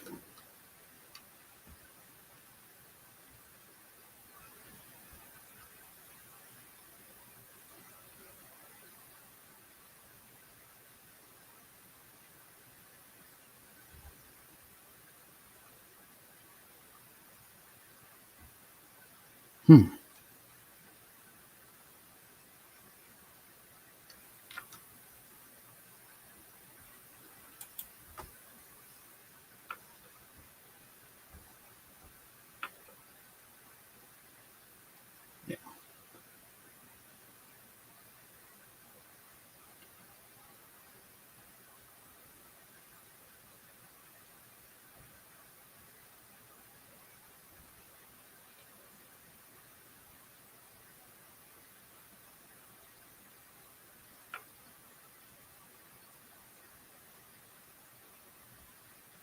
Nope.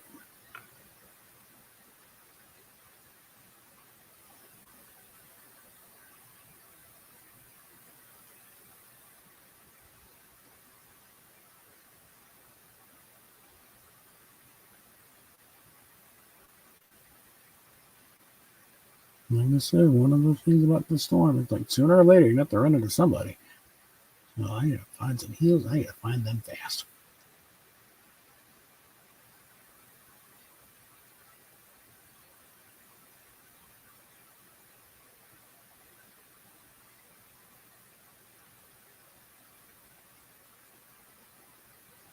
Okay, there's some goodies down here.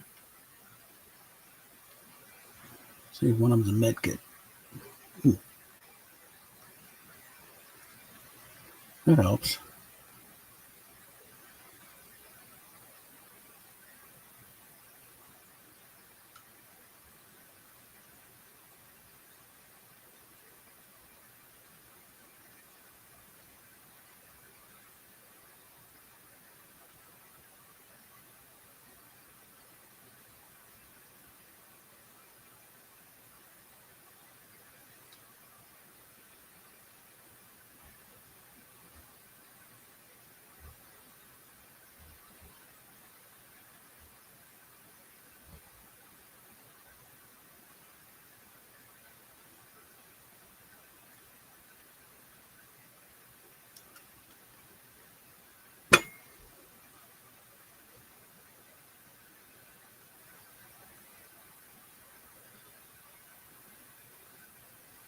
Hmm.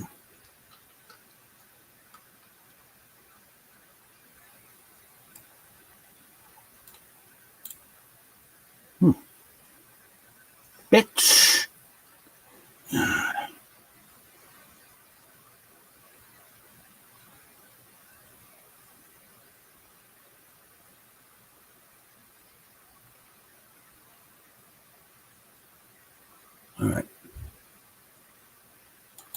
Let's just hurry up here. So next place is going to be Retail Row.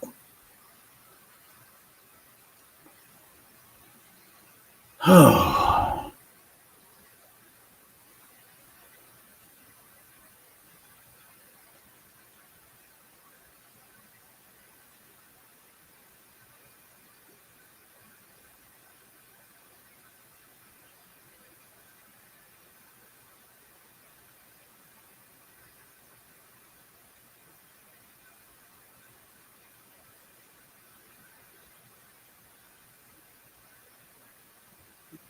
Hmm.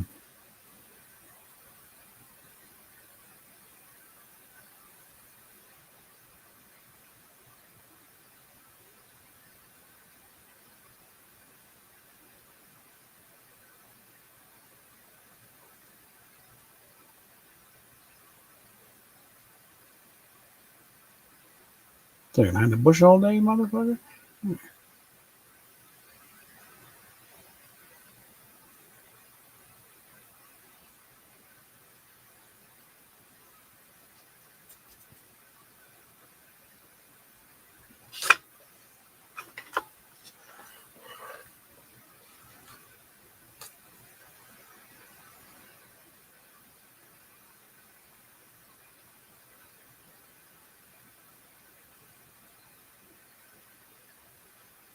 All right.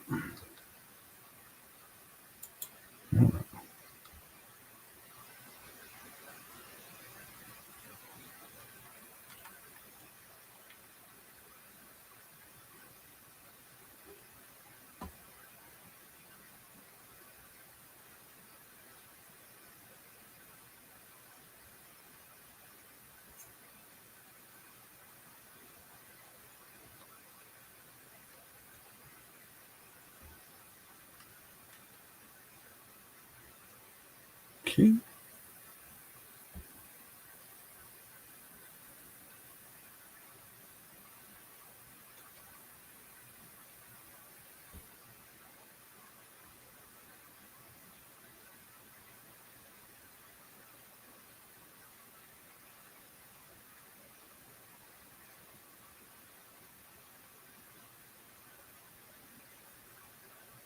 Okay.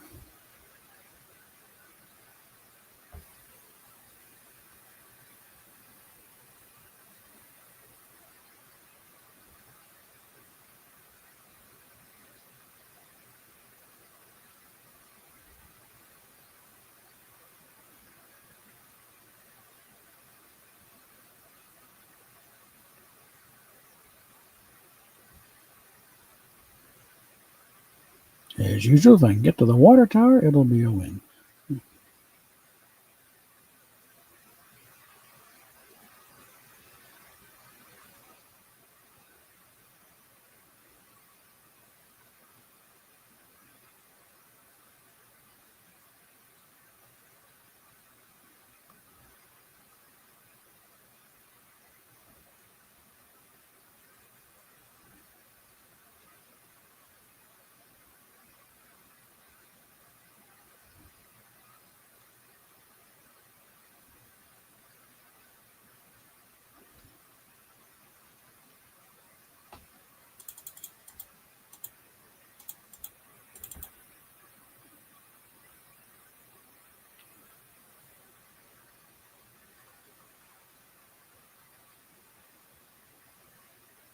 Tell you what, let these bozos have the town.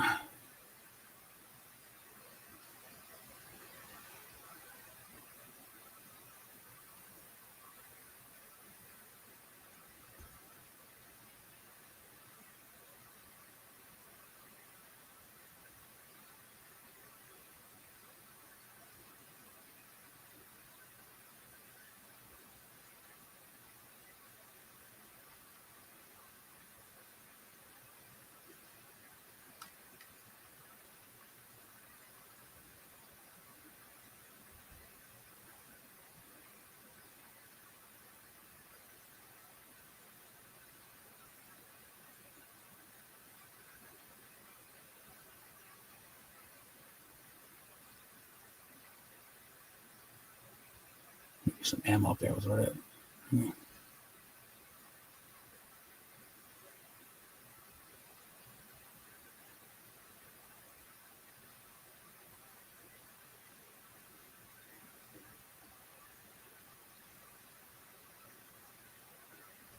Motherfucker.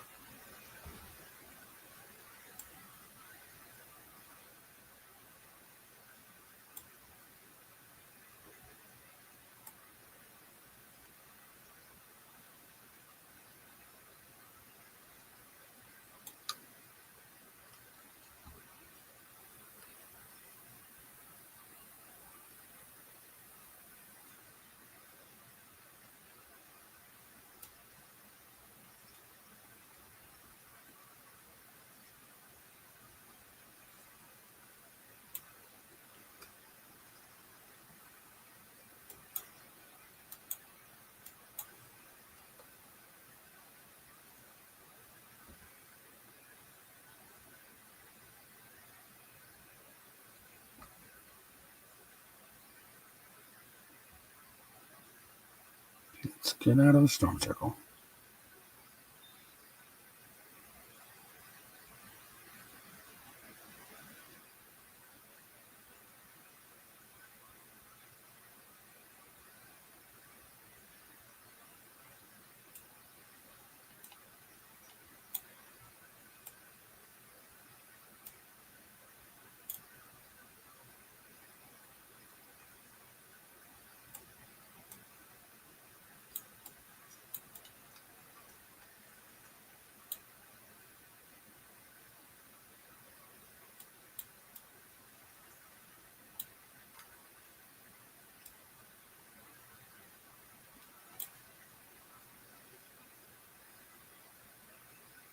No.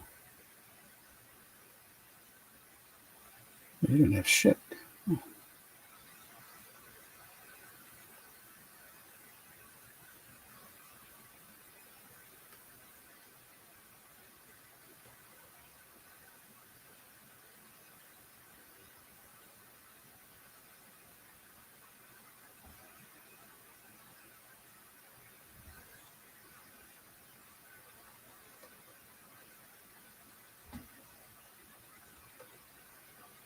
Damn it.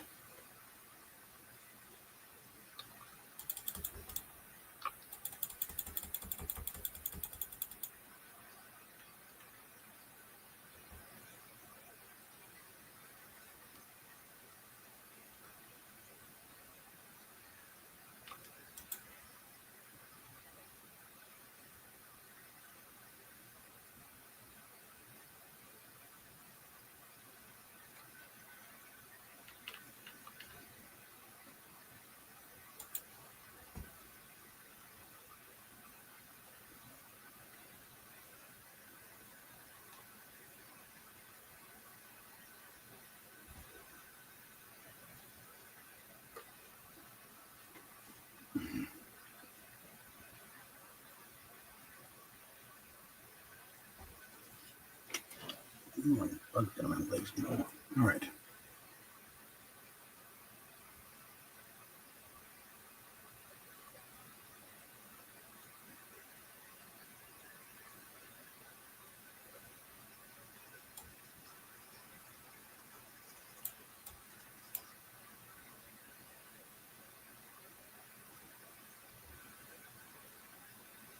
Whoa. Hit.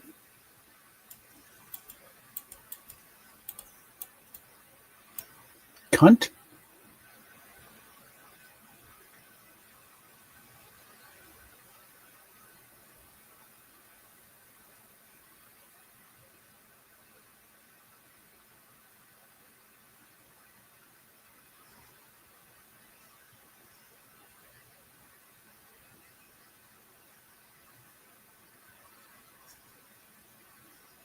Don't want to get this Mexican jumping bean? Come on.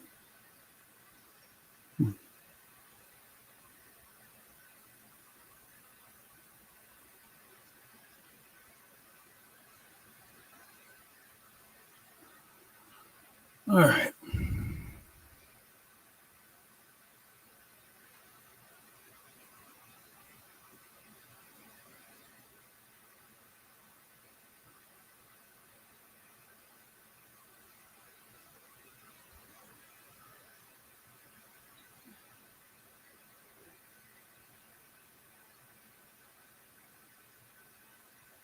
All right, where are we going here? Coming from there. Got the dailies done, so that's not an issue. So let's look at the milestones.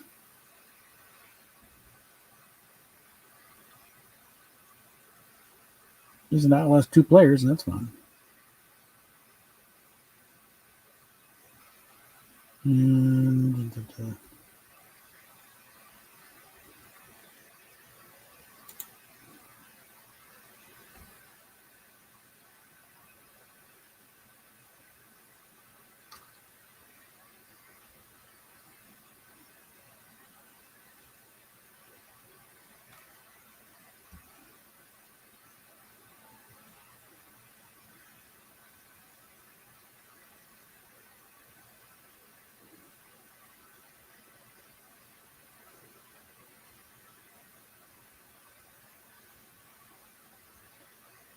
And I still cannot wait until the Chapter 2 map gets here.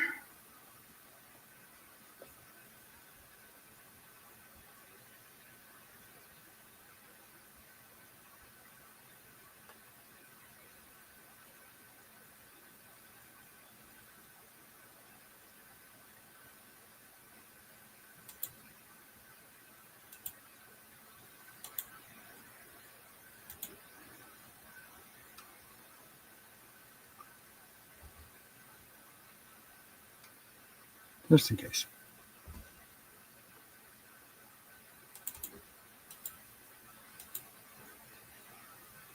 That would be useful.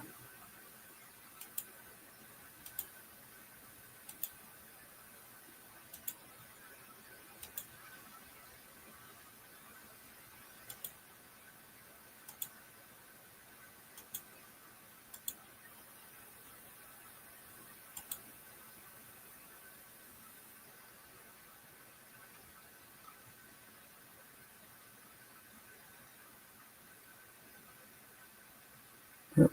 Door to this thing? Nope. All right.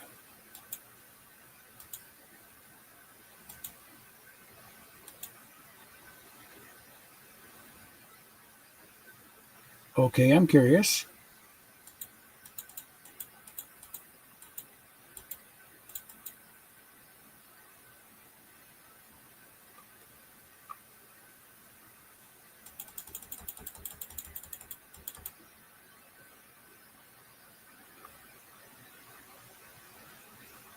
Fascinating. Well,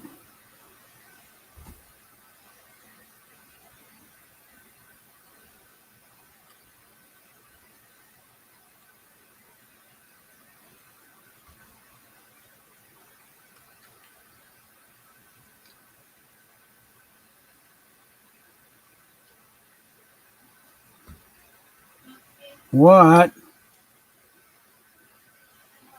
Them too. Oh, where are the Pop Tarts? They're not exactly hidden. Don't worry about it. They're not. They're out there. Just don't worry about it. I'm trying to get out of here. Hold on. Do you have any on the counter? Not on the counter. I'm trying to clear everything out of there. Come on.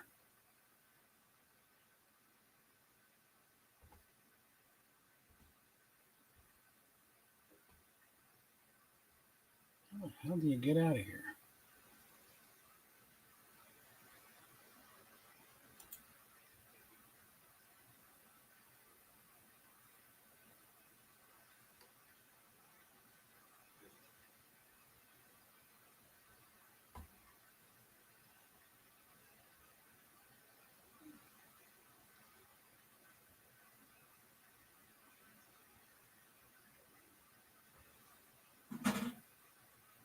Tell you what.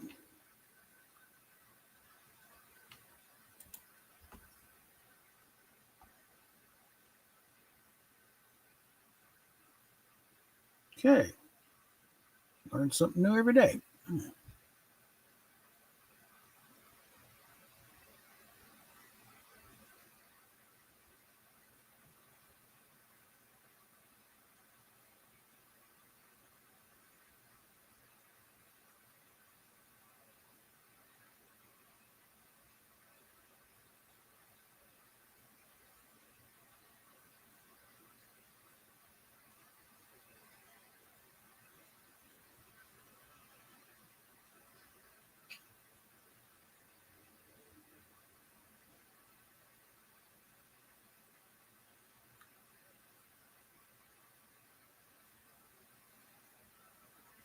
I'm going to really use is a sniper rifle.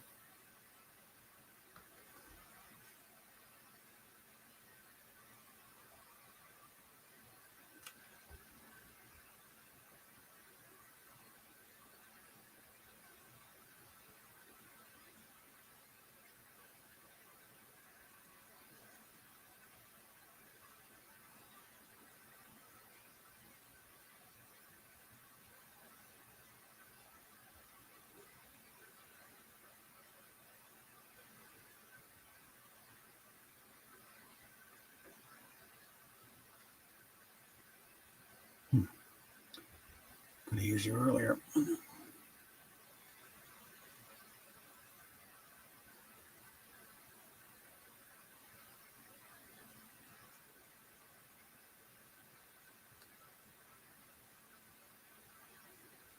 There we go.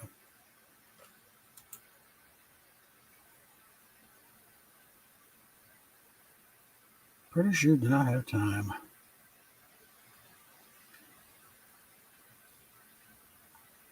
Doing major exploration here. So.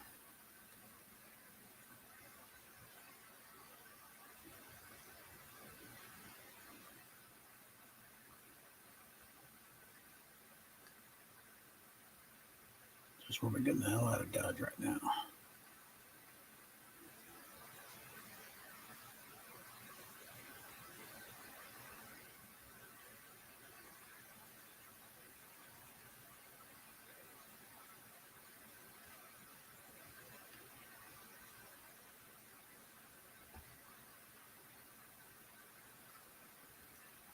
Okay.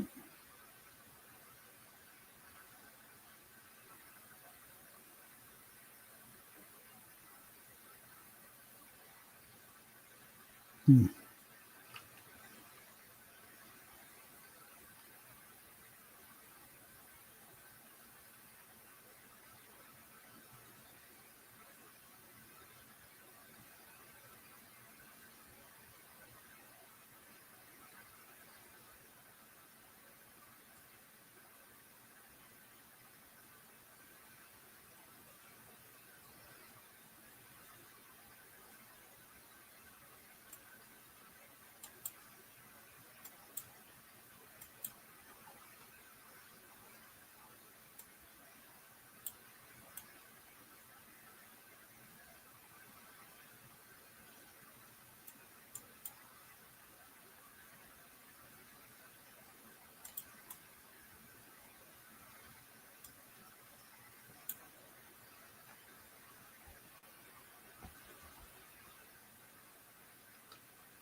Whoop. That was out of me.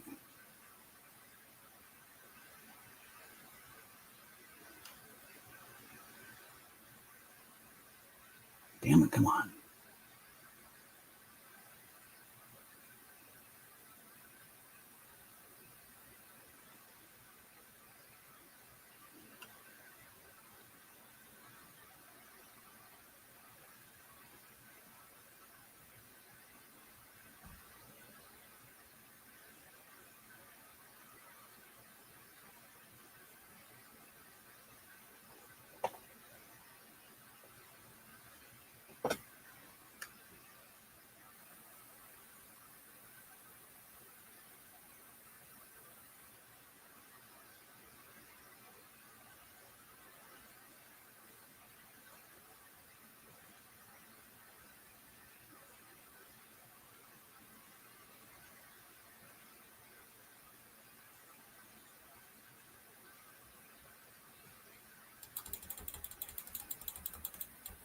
Bitch! Hell.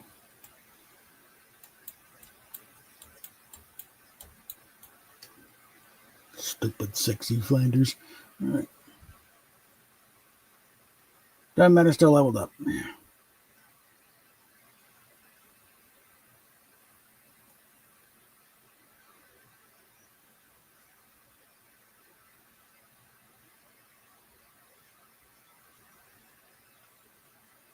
So let's just get back to the lobby on this one.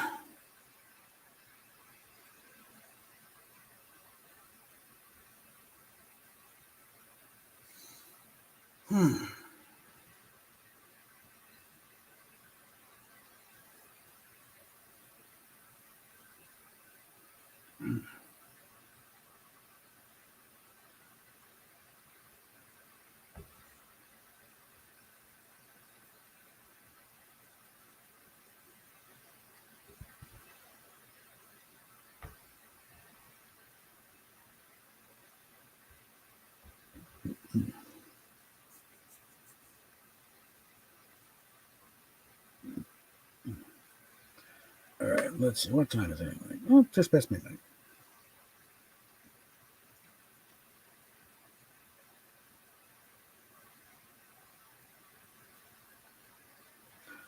All right. So, with that in mind, I have probably blown right by whatever time I got left on this. So let's get back to here just to set it up. Let's see. Is anybody online? They're not going to know I can keep this going. Not really. So, well, I think we got the live stream going tomorrow, but that'll be on Anime Night's channel.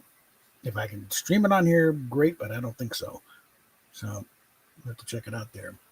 Because I think I have exhausted my ability to stream right now on the free platform, on the free version. So we will talk at you later.